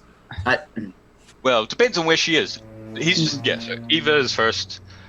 He's probably going to send the same message to all of them. I'd say the ambassador should be second, actually. Yeah, I think he's picking ambassador second. Florian anyway. Yeah. Even if Florian with magic Ambassador was like first. jumps to number one, then it's like Florian. No. No, Yeah, I'd say did it Tiefling Ambassador first, as they are with the human contingent going to the convergence. Oh, you're right. They could be. You're gonna roll which one works, aren't you, Jay? I'm. You know what? I don't like you. He's got that DM smile. So what's the first one? We doing Ava or Eva? So the first one's going to be Tiefling. Is that right? Wait, do I have the name right? Tiefling. It's Ava and Eva, right? What was your character, Eva. Luna? I'm sorry. Hmm? Tiefling Ambassador. Real name. Oh, Vay. Yeah. Vay. Why do I? Yeah, Vay. So Vay is first, then Eva. Is that right? Yeah. Yeah, I think that will be the best choices there. As you thought up, they're going to the embassy, or not the embassy, the Convergence. conversion. Thank you. Sorry, my. Well, you're not sure whether Eva's going to the convergence. You We're know not. Vay We're not is. sure about that, but we know Yeah, Vay that's kind of is, what you- and yeah. that's why Vay is first. Eva is just such a public figure that I think. Yeah. Also, Her- feels Yeah. I feel. ridiculous. Yeah. I feel So- as if it doesn't matter if they go into the convergence or not. They need to be informed as. Yeah. the Okay. need Person. of it. So- Axel's really like. We're not having this discussion in character. No, Axel's like taking a moment to think over it, and then No, this is us. Yeah, this is This us. is- this is we're, how- we're welcome to plot out. So Vay, Eva, who's next? Eva, Eva, Florian. Is there anyone? Are you going to try to get in touch with Ravinia, Kel's mother? I feel like it's. He can't send her. He is not less familiar Vay with it anyway. to Yeah. try and send to Ravinia since she's super It's- hidden anyway. It's impossible. It's impossible as it stands anyway. So Yeah. Well, you can still send it to Kel. Kel is with. No, Yeah, we think so. you don't know where Oh, Kel we don't is. We Well, don't I actually know, think no. that he's probably up with the sale suit, which is not where his mom is. Mhm. Okay. My bad. Or is it? Or is it? Okay. Well, we don't know where she is, so yeah. good we- job. We don't know where it is. So I've Um, got to read sending very closely. Stand by. Oh, I don't- It's usually someone you're familiar with. Have you so mentioned this channel is run 100% for charity? Yeah. hey. This Someone must- you're someone you're familiar with. Correct. Yeah, that's right. So, anyone else that's like super duper important? Who are our allies? Yeah, who are the people who might get plucked because of this? Outside of the ones you mentioned, Okay. Yeah, I don't know because we've only seen the mirror harness certain things. Yeah, that's a big. Okay, screw you, dude. who? Okay, Their movement. But he had Who- so- yeah. So it's who would know? Who else knows about this? Well, knows about the past and how it. That's As enough. far as the past we covered, who We've covered all. Okay, so Only That- from that scene. Though. Yeah. Only from that. Section. wait. Okay, from that scene. So, is there anyone else who we could consider who would probably get involved if something happens like this? Mim. Anyone? Mim might benefit from a heads up. might benefit from a heads up of the whole vision he had as well. Feeders as well. But yeah, he's just like before, like he's going to go to those three, and then maybe we'll discuss them in character. Yeah. Okay. So Okay. So Vay, Eva, Florian. Vay, you look at Luna's image of her, and while you didn't meet her, you did spend some time in Falcon's Crest around the Tiefling embassy, as you were skulking around and leaving your letter. So let me mentally adjust what we're doing. If you're curious to know what that character looks like, feel free to follow me at NNG98. Her artwork is posted, done by the talented F Snow Zombie. Yep. Yeah, Nice plug. you just pull out the artwork. Anyway, roll me. No, we're doing this differently. Roll me a D100. Oh And no! let me know if it's high or low. You want to go high or low? Oh, I mean, they're not going to the vice, right? Well, except for maybe the one. Anyway, I'll go high. Okay. yeah. 65. Above 50. That's good. That's good. On That's a good. 65, you send out your message.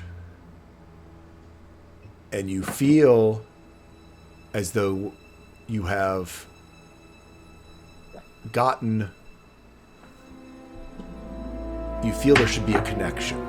You feel as though it's not the interference you've felt before by crossing the vice. But the message slips away, almost slips off of Vey, as though there is some sort of protection keeping her from being scryed upon or having other magical means of getting close to her are in place. Yeah, that's a big old damn. It's not like she's being hunted or persecuted. Gosh, get over it. Win-win. I have horns and people hate me. My skin's red. Yeah. We're just gonna have to talk to her in person. Next up, Eva, and do me a D100 and call it. High again. Oof. You feel the interference of the vice, and the message the spell just rips apart as you try to send the message. Yeah. And Florian. Florian. That one shouldn't high have or an low? issue, should it? Oh no! I mean, yeah, on non-detection, maybe they already remember. Maybe they forgot and remember now. Who knows? Oh, And they've all gone to hiding already. number Come on. 20. Oh, On a 21, which is the equivalent of it's equivalent of a 4. You connect, but it is an unconscious mind that you connect with. oh, he's asleep. Do me an Arcana check. He's an elf. Oh wait, he's an elf. Yeah. So he would only be in a trance, which means probably receptive to that, so unconscious. This is not a trance that he is in. Ooh, if that's the case, they move quick. Mm-hmm. Well, that didn't work. How bad is it? Well, I couldn't get in contact. Non-detection upon the tiefling. Right. Magic, powerful magic. I couldn't do it with it. Eva's on the other side of the device. And Florian is non-receptive. Meaning. Out. Florian. He's not dead, but he's out. Oh dear. Luna's gonna take her ring off and hand it to Axel and ask him to put it in the bag of holding. Wouldn't. If we don't. Forget what's Luna's ring. The ring Florian gave her. Oh, right. Yes. Yeah, he's got. Yep. Ah, smart. Okay. You may want to put your prayer book in the bag of holding as well, then. Just in case. That already happened as far as I. Yeah, was it in your back? I think he was saying No. it's in your Oh. backpack Oh, yeah. is where I was thinking it was. Yeah. Yeah, No, put it in the that's bag right. of holding. Yeah. Also, the thing you asked about. No, he's still in there. Jay. He hasn't taken it out yet. Okay, it's in the bag of holding. Yeah. Okay. Yes. I was like, oh yeah, he would have put it on. No, he's not been expecting to fight, so. How cryptic. Yes, very horror. I'm scared, guys. He is going to. We need to make pace.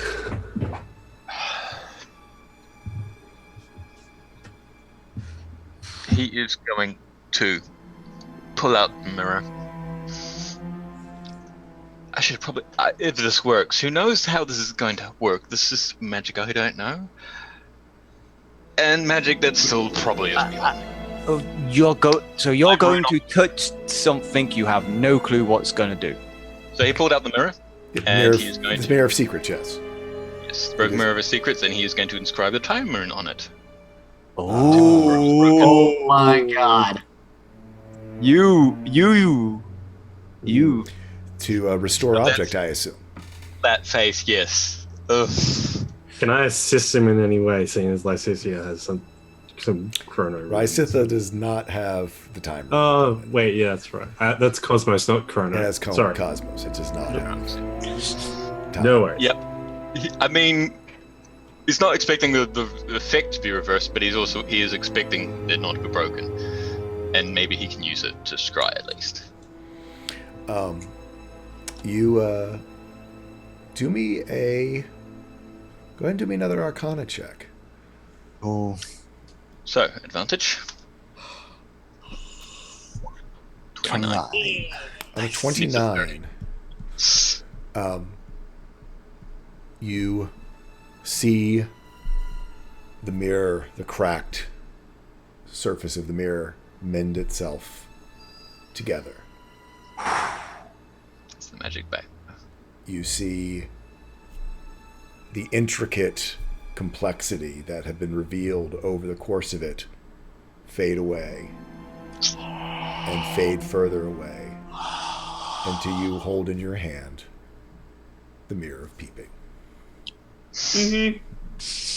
He didn't mean to go back that far. Butts. We've been too far back. Marty, we've gone too far back. Well, that happened. Right. I mean, we just got to figure out one more secret then. Right. Next set. Praise God. The tiefling ambassador. He's going to send a message to him. Warn the ambassador. Ah. So not He- they to the posing, the one who's posing. Posing. Okay. Warn the ambassador that she remembers. You still gotta do me the. Yep, no worries. He is casting this with 4th level if this makes any difference. Okay. I will adjust the DC accordingly. High or low? High. Because that's not stabbed me twice. Ooh. Hey. You hear a voice back. Who is this?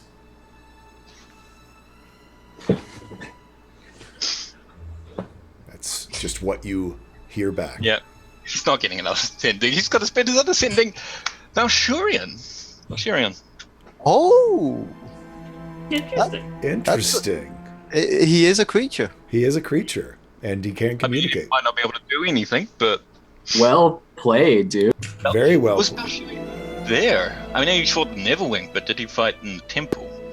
Valkyria fought in the temple. Yeah. No, he was there. Yeah. Yeah, that's rude then.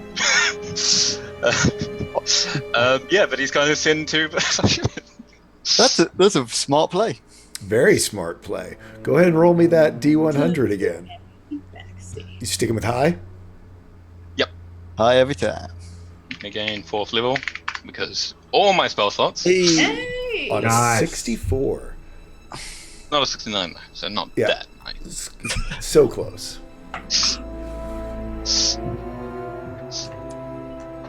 This is grave news. You hear back. Yes. He would have also added on that Florian is unconscious. I can't contact Well, Florian. and On the he end of that, steps yeah. back. As he goes back. However, even prior to this.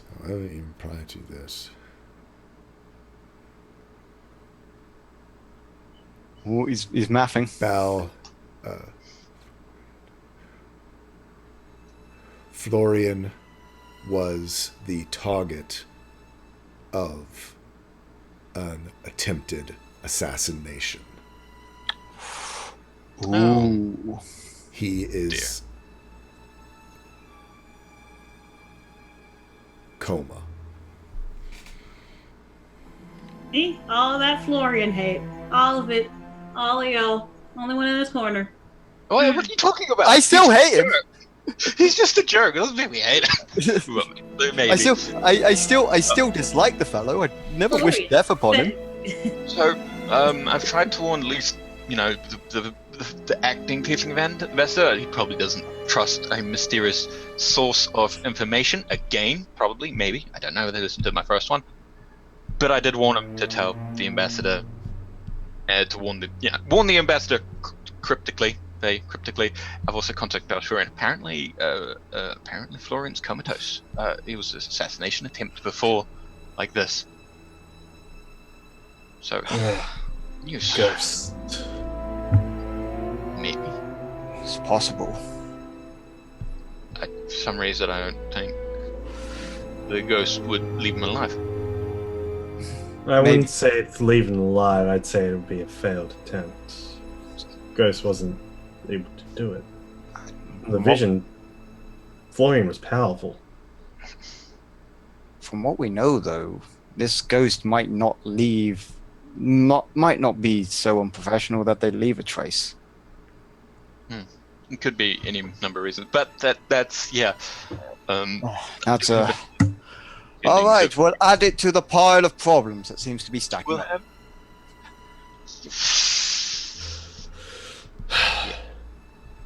Let's get moving. Right. We can say some of this was happening while y'all were talking, because sending is just an action, so you could be doing it while you're walking. And early morning, I'd say probably around 10 a.m., you all arrive back out onto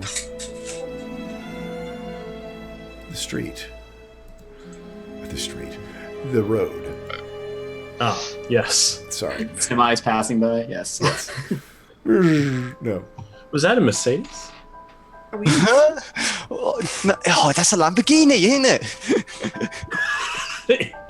This is like that one episode where, like that one silly episode where they go into the modern world and there's what's going on? We just walk out of the forest. Whoa! It's like metal dragons in the sky. And you can't help but coming out of the forest, even with all of the everything that is going on, just to feel that excitement of being back on the road again, even if it is with with renewed purpose for some deeds that must be done. You all, I assume, turn and head south upon the familiar road. And it's not more than an hour when Iska and Luck, you get the strangest sense of deja vu. Whoa. As you recognize the place where you first met. Young bard chasing a leaf that had distracted her. And an old exiled guardian heading south for the first time.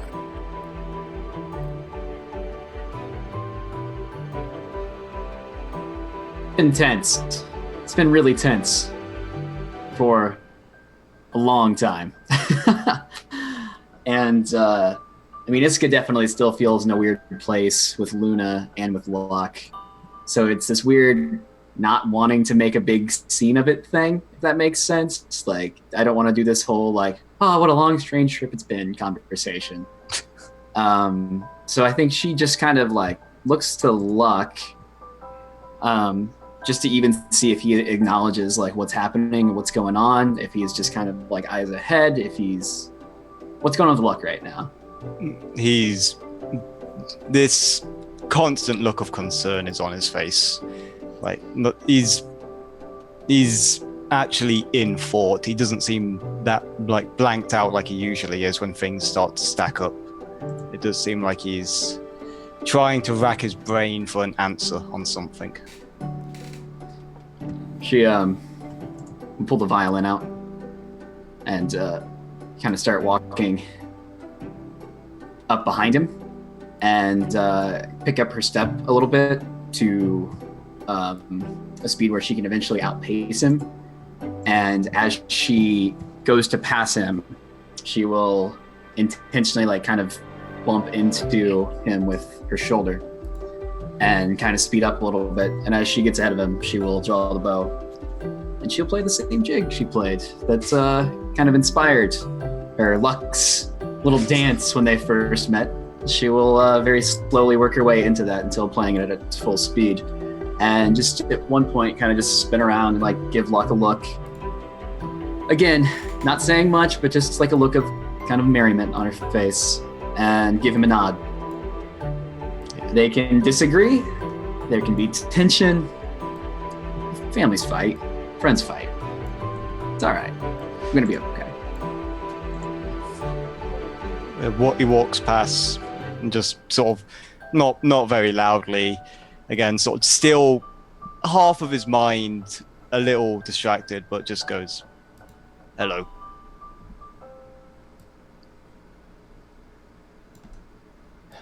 She'll actively like furrow her brow and just kind of nod, spin back around, facing ahead, keep playing. Then continue at her pace. Not look back, not wait for Luck.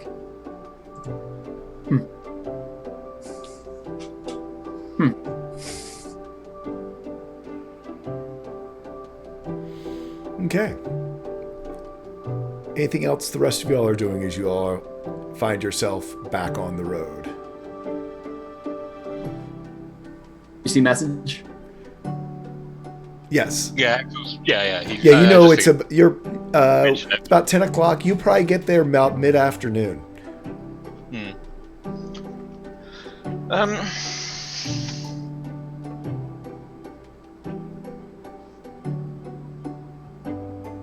You know, he's walking and reading as well as we can. Yep. It's a road, though, right? Yeah. It's not. It's a road. You're able to walk and read. This is like texting and walking. Axel can do this. It's gonna go wrong, right? And Riley, every once in a while, sort of pulls you to one side or pushes you the other way so you don't trip over something in the road. Vidar? What's the weather like? What's the weather like? It's nice. The fog doesn't reach this far in. It's a midsummer day, but you're still up in the sort of northern highlands, so it's probably high 70s, low 80s, low humidity. The grass is green around you, blue sky above. You can see some wandering, grazing animals along the way. Here, there's still quite a few. It's not sort of the grassy openness of the Dragon Gust Plains as it fully opens out. This is still a little bit more hilly as you are coming down out of the Anvilstone Peninsula. Okay. He's going to take his coat off and wrap it around one of his arms, and just as he's walking in the sun, just bask in it and enjoy, soak it all in, and just take slow breaths as he walks, ponders. It's like, it's peaceful. Iska's violin playing lends to it, the overall mood. And he's just like, gives it a bit of a hum to it.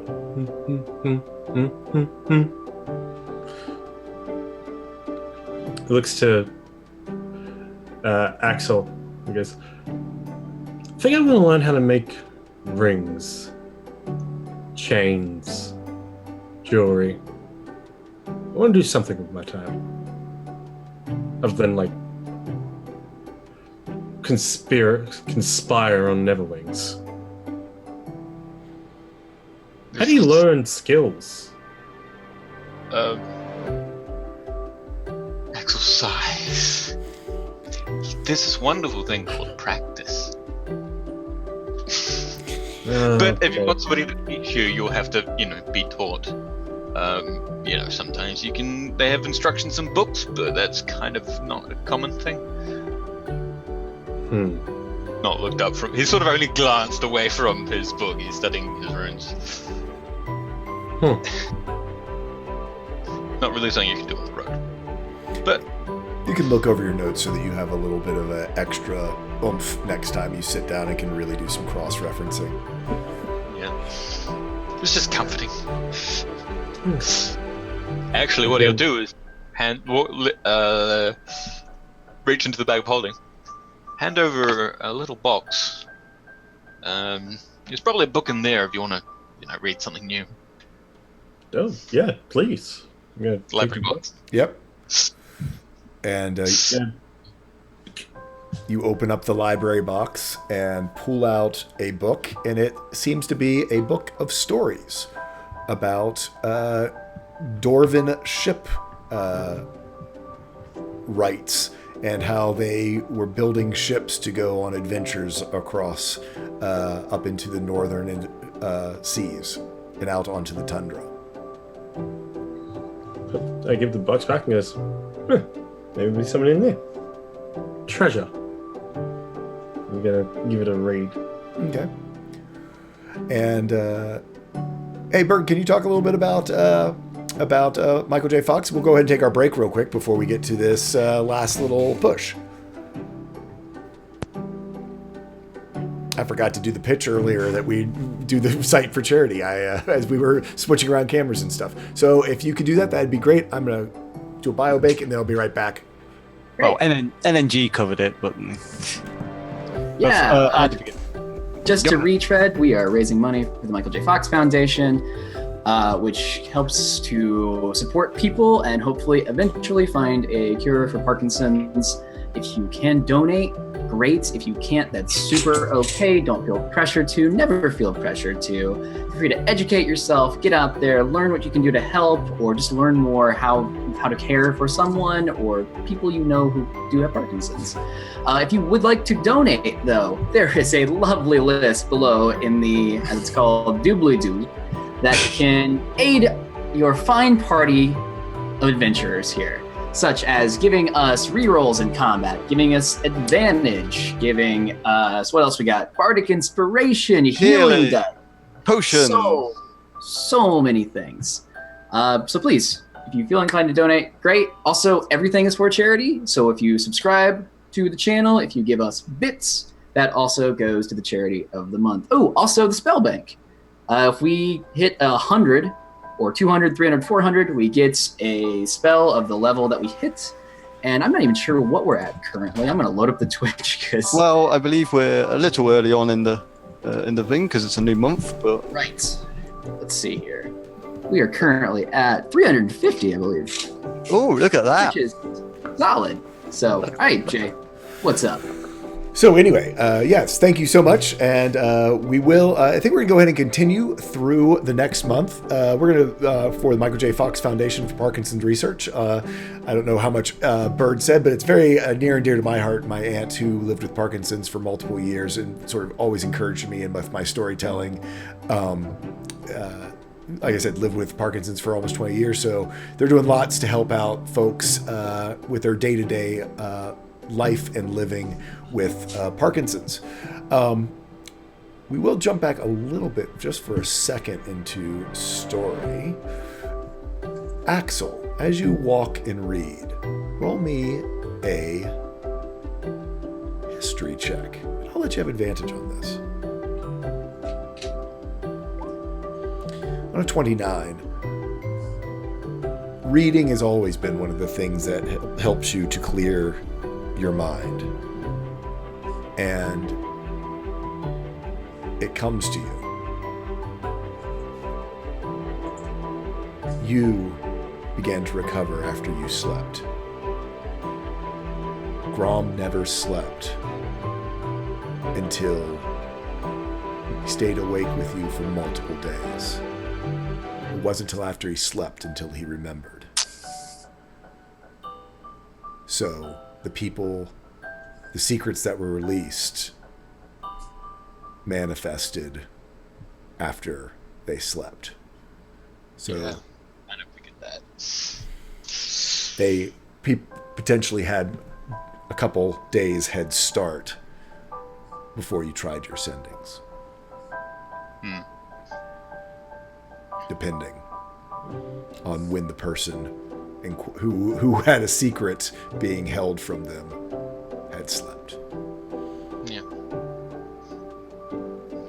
Looks like we have a Luna, an NG9, so we can do pun of the week, and then we'll... No. I almost skipped you, but I knew you wouldn't let me.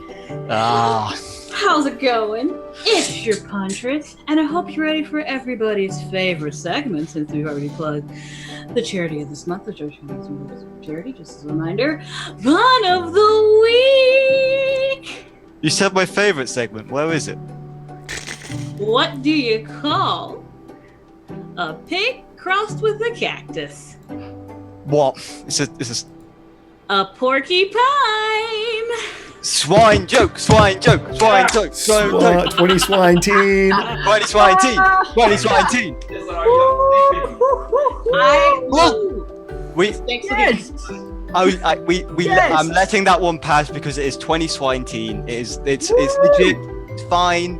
You get a pass on that one. You get approval. Love it. The people love it. The people love it. Look, they're all laughing. They love it. We're all laughing. We're having a everyone's good time. having a great time. Aren't we all having a fun time here, guys? We have no conflict in our party whatsoever, right, guys? Not at all. Not at all. It's fine. Axel is like, if he was involved, no, it's not like Axel's got 6 million things on his mind at the same time.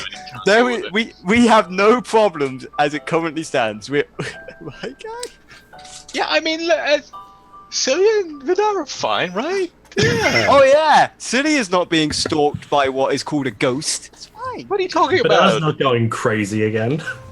None of those things. We are all fine. There is no horrible time limit and consequences to things that are. Did I hear bathhouse? And as that revelation comes to Axel about sleeping and that potentially the Archmistress had a few days, extra days, as depending on her sleep schedule or trancing schedule, to start putting things in motion. The sun gets low. You all having munched on a lunch on the move, as you often do. You come across one of these sort of normal caravan resting points. A bit wider in the road. There are quite a few rock outcroppings to either side. Visibility is not great, and it is where Grom is marked on your map as where the ambush on your campaign took place. Axel.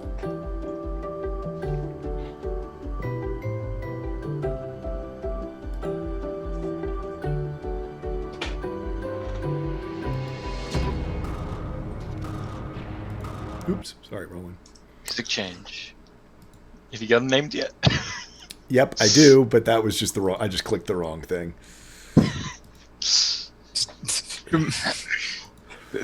And yeah, I wanted Grom's theme. So A bunch of tabaxi zombies rise from the ground. That would be an interesting experience for Axel. yeah. So you find yourself,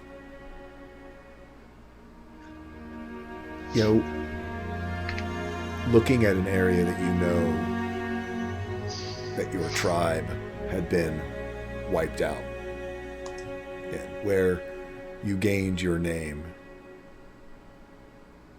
where the group who would come to deliver the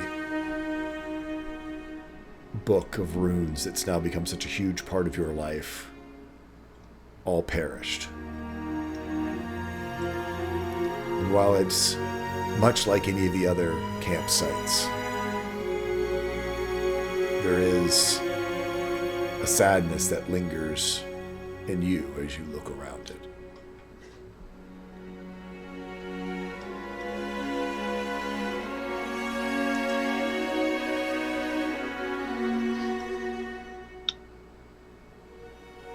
He's gonna sort of find a spot. Just really a lot of sort of deep memory that he's reaching sort of into, sort of walking around. He sort of becomes noticeably a lot more somber, sort of puts his book away and just sort of walks around the area trying to find something that feels familiar. He's trying to pull out the memories of him, barely, a child. Trying to see if he can do anything, just putting like caravans and people in places. He's not really, doesn't really need it, but he's. Since you're a divination wizard, I will let you do a wisdom check. It's been a long time though, and you were very young, so it will be at disadvantage. But you can do a wisdom check to just see. On a 10, you have that weird juxtaposition of whether or not you are remembering actual memories or talk.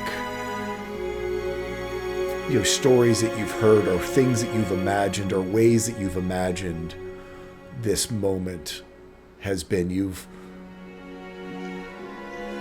tried to make sense of it so many times in your head. There's a place sort of across from the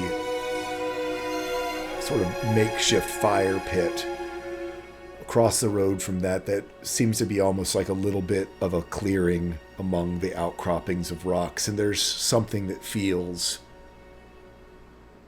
maybe this is the spot, but you don't know.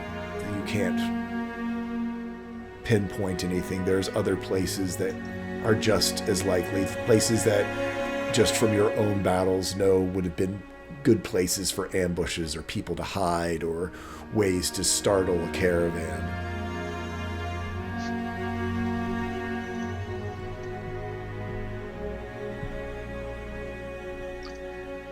Yeah, he's just gonna sort of pick the spot, just settle himself down there, taking a moment, letting everyone sort of settle themselves in. So where does everyone else position themselves? Like He I hasn't said, mentioned anything. yeah, yet, there's so, the road past through. Axel sort of steps off to the side. You know that he's been tired lately. Riley sort of course, sort of in his shadow.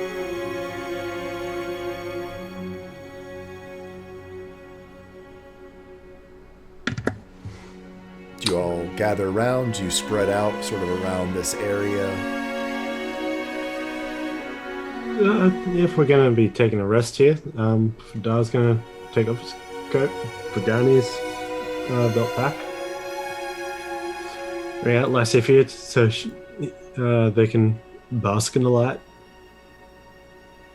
and lean up against one of the lean up against something and just take a break. Okay. Just But everyone else.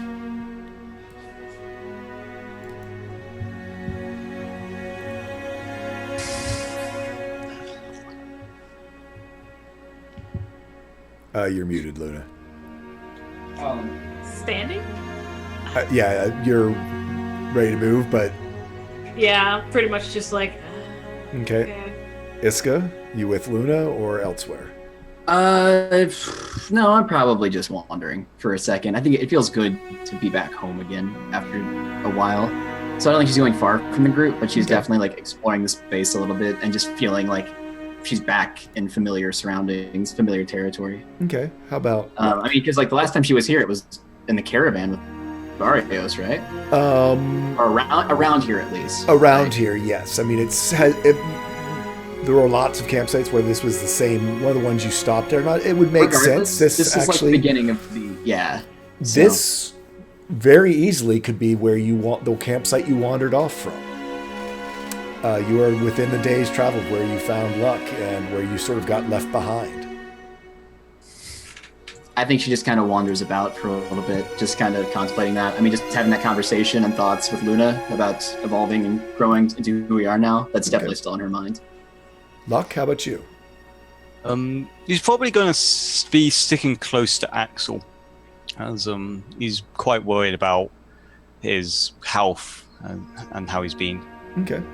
So sort of probably tailing alongside Riley. Okay.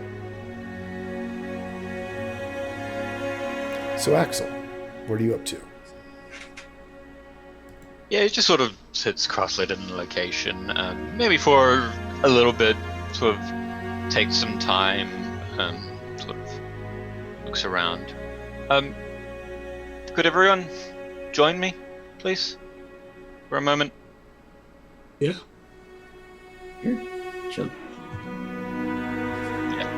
So, this is probably a place where I have my oldest memories. The fear, screams, I remember my name, I remember my mother, bit of her, Jade Whisperer. Everyone liked her. I want to be like her in many ways, but it's all sort of ancient history. I want to look back at it, I want to see what happened, and I want you all to be here with me. I mean, also, if anything goes wrong, you're all here, but I don't want to face this alone. Are You're wanting to use the different. Yes. In your condition. Yes, I'm mostly fine now. Here, though, it's now or never, right?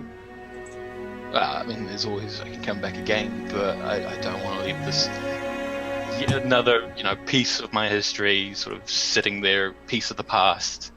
Now we've got 6 million of those hanging around on our heads. I want to get this one at least moved to the next step, or whatever. It's here and it's now. Grab it. Fine. Do You what we can can join to me protect you. or not. It is your choice. You just you know what happens in these. Yes. All right. Vidar gets up, sits on over Lysithea across his lap. Goes, whatever you need me to do, let's do it. Please be careful. It's only 25 years. It shouldn't be. We've had worse. Any sort of protections we've done this a couple of times now. Any sort of protections we can combat against this? Honestly. Something to hold on to, sort of, touch of life. Sit with us, Riley? Absolutely. You're not going to. Axel, don't. No, Riley. What I'm going to do is I'm going to take us and we're going to go back to when my family died. We're going to be there. We're going to experience their death. It's not pleasant. It takes something from you. I'm not going to ask you to do this. I'm coming with you. If you're saying it's safe and that you're going to do it, then I'm coming too. All right. It's not going to be. All right. Now I've got one request for you. We're delving into death. Sort of taps the breastplate. You came from life. I want you to. You're going to be here. Sort of reaches over, takes Hoover's hands next to him and takes Riley's hand. You want you to try and anchor us, give us a bit of life when this is all over. I think we'll probably need it. Oh, okay. I can try. Just I'll try. Yeah, I trust you. If no one else is going to join us as well, I'm going to place Lysithea in between the space between me and Riley, where another person could be to complete. He has crafted complete he has stuff. on a small circle. Maybe we can all fit in it, but Yeah. it's So who all? Yeah, is everyone going, or are some people not jumping in the room? Yeah, it's made it clear that he is not. He's asking. He is not expecting you, and in many ways, he's doesn't I'm need you. in. It's in. Vidar's in. Looks in. I'm assuming Celia would come if everyone else is coming. Mm-hmm. Okay. So, Okay. you begin to cast Yep. the Death Rune.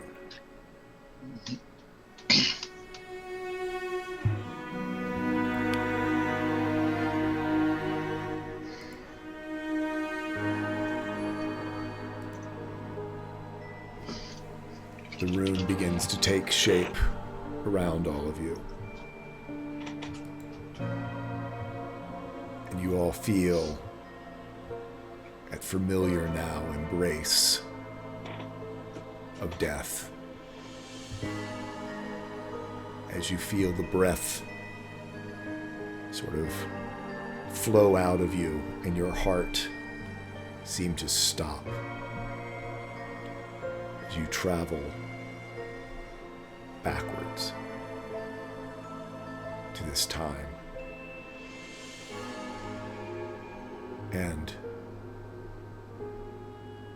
you find yourself, Iska, a tabaxi, walking alongside of a caravan. It is early afternoon, starting to get into evening, and there's a campsite up ahead.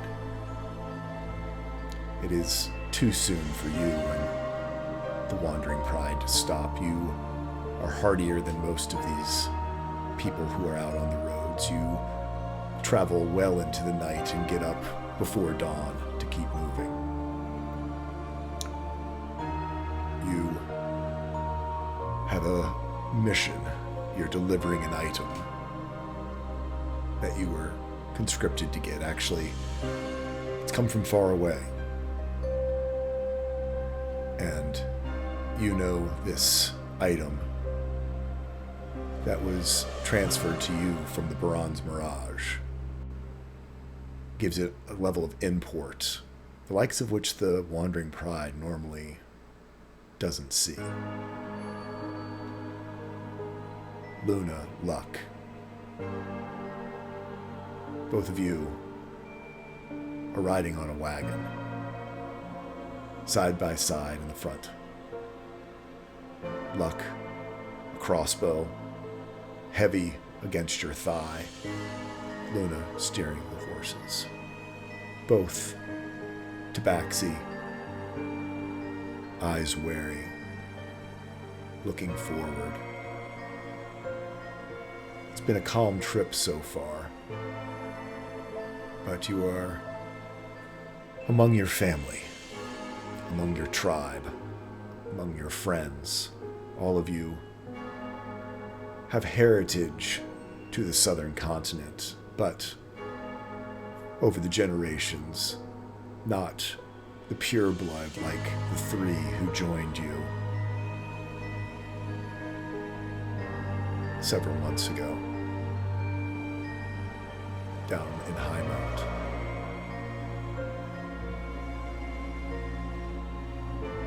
They are true pure blood. A tabaxi woman known as Jade Whisper. Her cub and her mate, who are traveling with you now. You think you hear something ahead as the rocks loom up. Vidar, you are guarding the rear of the caravan. And just as you turn, you can see from over the rocks groups of bandits leap out and make ready to ambush. Axel.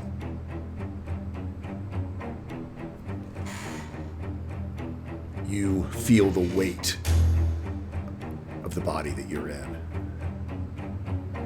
Taller than most everyone around you, heavily muscled, leonine in your presence as you stalk forward. You are the leader of the guards of the Wandering Pride. You know that you are a cloak, and many of your tribe's cloak make you look like just any other merchants and not the trained warriors that you are, be transporting the things that you transport.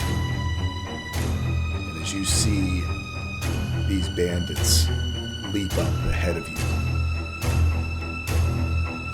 you rip your cloak off, revealing your true nature, knowing it is part of how you fight, as a blinding rage overtakes you and you let out a huge roar. Axel, however, within this body, I need you to make a perception check.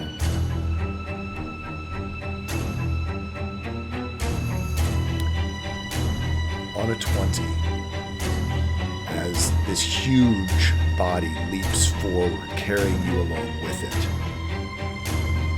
you capture something out of the corner of your eye. Mixed in amongst your tribe, the Wandering Tribe, you see these emaciated forms, spectral dragonborn, that as this battle begins, you can see as this body you are in leaps forward, it gets knocked out of the way, and the attack that should have surely ripped open one of these bandits' throats glances off of its shoulder as this spectral dragonborn, emaciated and horrible in its visage, interferes with its attack. Luna, as you are sitting there, you feel a crossbow bolt slam into the chest of the tabaxi that you're in, killing it instantly. And you feel yourself thrown backwards. Luna, you feel yourself thrown backwards and into the body of a female tabaxi who is in the back of the wagon. You hear her say, "Don't be afraid, little one. The gods will take care of it," as you look down to what is certainly the young face of Hidden by Axel.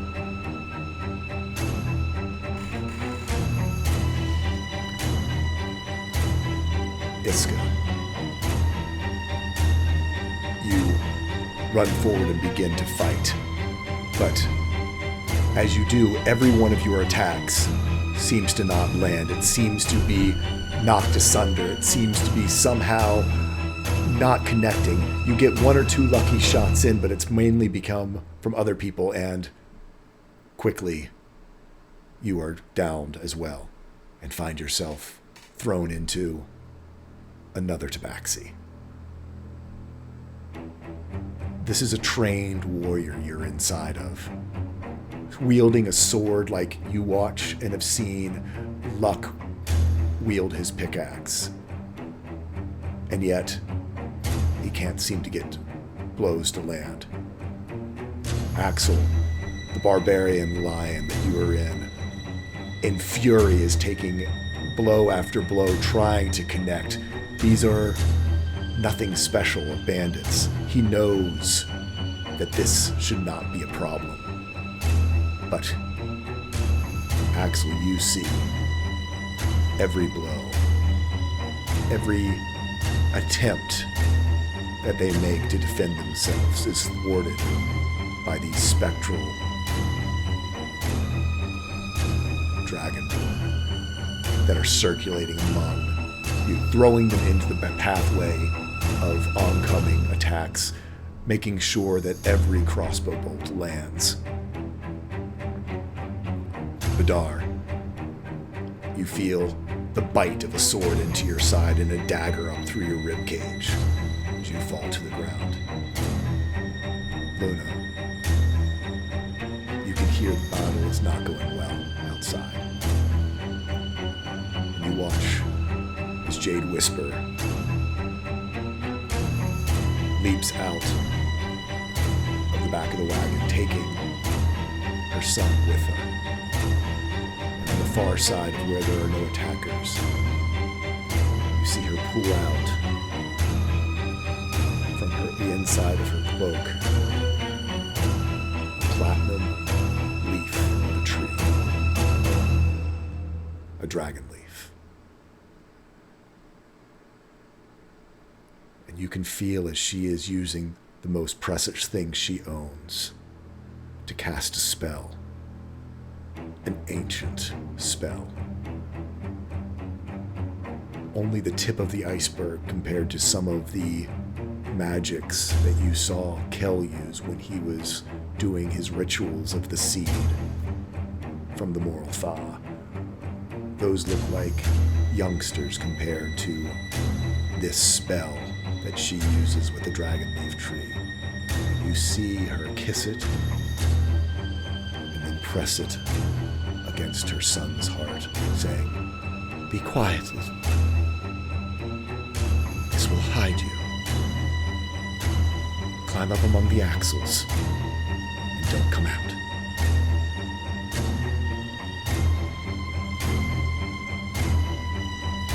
And you watch as your son hides. And you turn around the corner and begin to cast spells against the attackers. But they do not land. They do not fell them. All around you, your family, your brethren, this new tribe that adopted you falls. And you look across the way at your mate. And you nod in acknowledgement that your son is safe. And the two of you charge together forward into the bandits to try to stop them. And you are cut down. Axel, your barbarian form has kept you alive longer than anyone. You were the last standing member of the wandering tribe. Pride. You see these two southern newcomers get cut down by these bandits, and you are powerless as you see these new friends of yours, these family members who are part of your heritage, part of this greater family that you are part of the wandering tribe in the Bronze Mirage. There is the blinding rage of failing in a mission that you were tasked with, but even more so as the bodies of the tribe you were born into lie around you. these ragtag bandits somehow have bested you. And with a last volley of crossbows at all but point-blank range and a dagger to your heart, this giant, unstoppable leonine force, eyes closed, and fall to the ground. The last of the wandering prowling.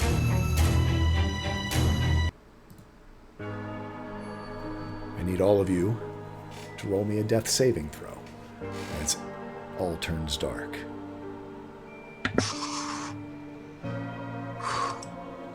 How many? Just one. Oh.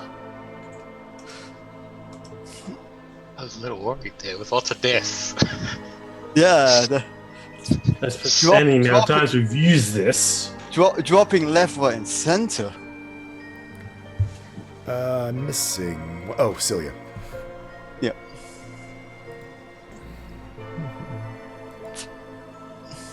So, Luna and Luck, you both take one death save. And then did you get Riley as well? As you all come out of this,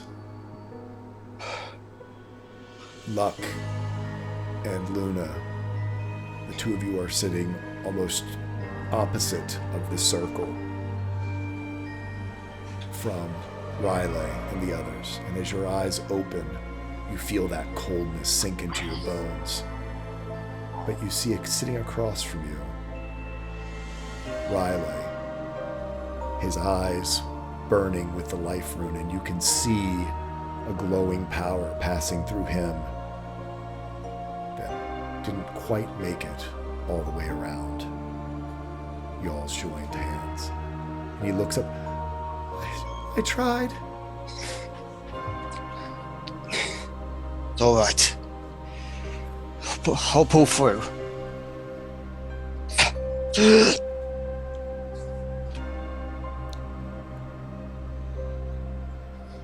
Well done, Riley. You tried. That worked well.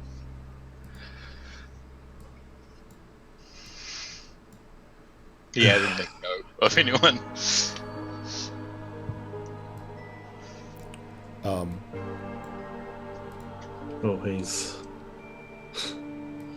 Always an experience, that is.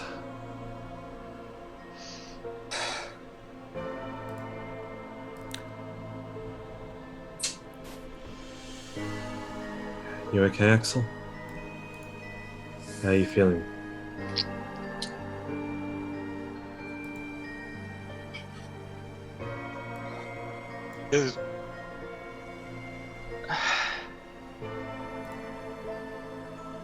Not good. Not good.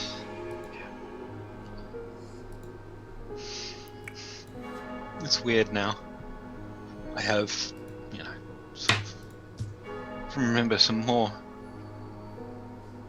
And then I also saw it from the outside.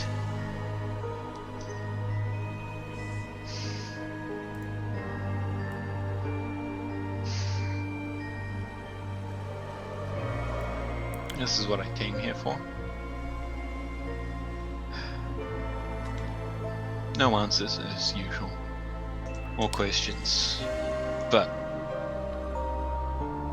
different questions. And I think that's what I wanted anyway.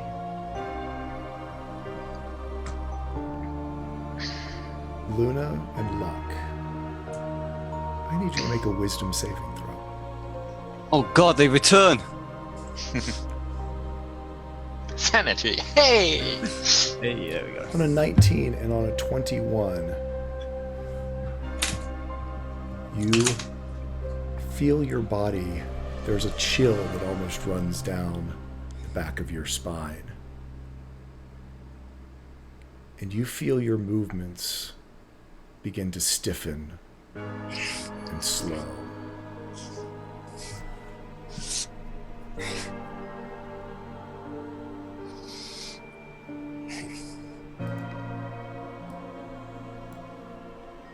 everything all right?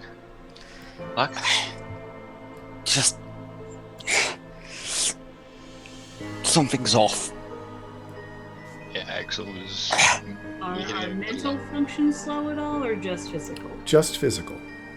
Then, at the same even tone, she went mentally. Something is wrong with my body. I do not know what. Feels like I've walked through a winter.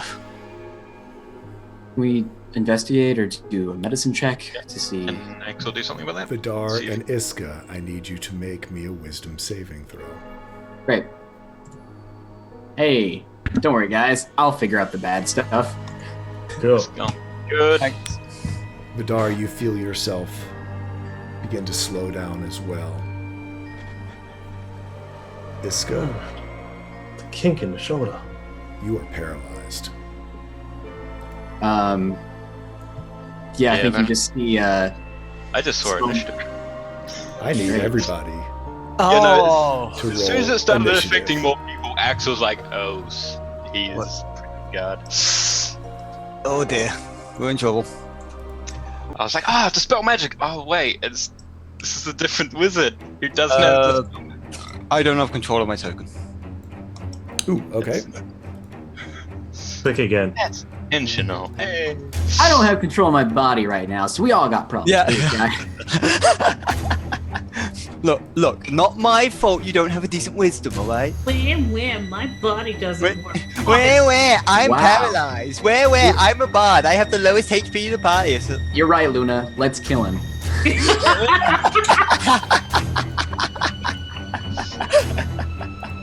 I liked you better when you didn't have your sanity. Perfect time to never.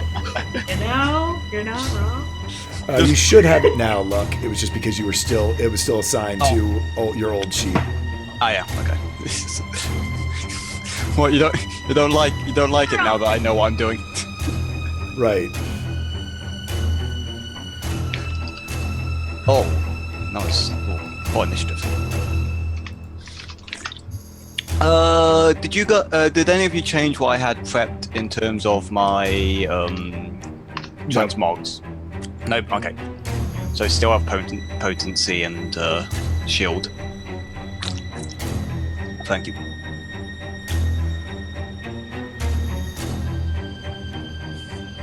Let's kick some ass. Oh, get our asses kicked. So, Or maybe they just want profits. We don't know. Yeah. who knows? I really hope they just want profits. So, cool.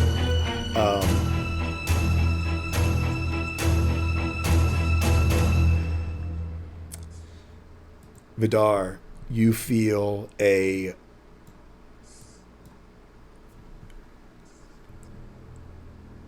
weird scraping down the back of your spine as something dives into your psyche and into your mind as you take 17 psychic damage.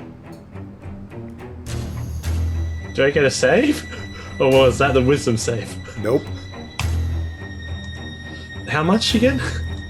And Axel, you see appear behind Vidar, an emaciated dragonborn. Oh no. And that is where we're going to end tonight's You session. can't do this to us! You absolute monster! You can't do this to us! That's what So, I think it's me. Sorry. hope you all enjoyed today's episode of The Vice. Thanks, Pale Lord. Yeah, Payload, I agree. We're all Oh. here for you, Axel. I think you should do this. Cut to Axel. Goddammit, no! Axel, why? I am going to go ham on this guy. What did you expect? It's all your fault, Axel! What did you expect from Tall School, guys? Axel, I it's expected a flashback. We've always I done expected flashbacks. one round of combat. It's just this time something came back with me. Never just a flashback. Let's- Return to sender. Let's go back. Let's go around the. Room. I will say for my players, please do not watch the end of the stream, as of course my GM screen is the one that showed up and got broadcast and would give away some of the fun. But let's go around. We'll start with dragons or cats. Hello, everyone. I am Dragons at Cats with a new awesome scar down the back of his mental spine. Fantastic. I play Vidar Lycran. You can catch me on the interwebs as Dragons at Cats on Twitch or on the Twitters. I'll put the links in chat. I do a Monday night D&D game called The Underachievers and a Wednesday night D&D game called Dragon's Brew, heavily focused on dragons. Yeah. I'm having mental blank. Yep, there it goes. I'm going to bed after this. It's 8 a.m. Next up, we have Templar Ward. Hello, I am Templar Warden. I was playing Hidden by Axel, the Tabaxi Cub and Tabaxi Wizard. And yes, this is all sorts of horrible. It's exactly what I expected. Thank you very much for running this game, by the way, Jay.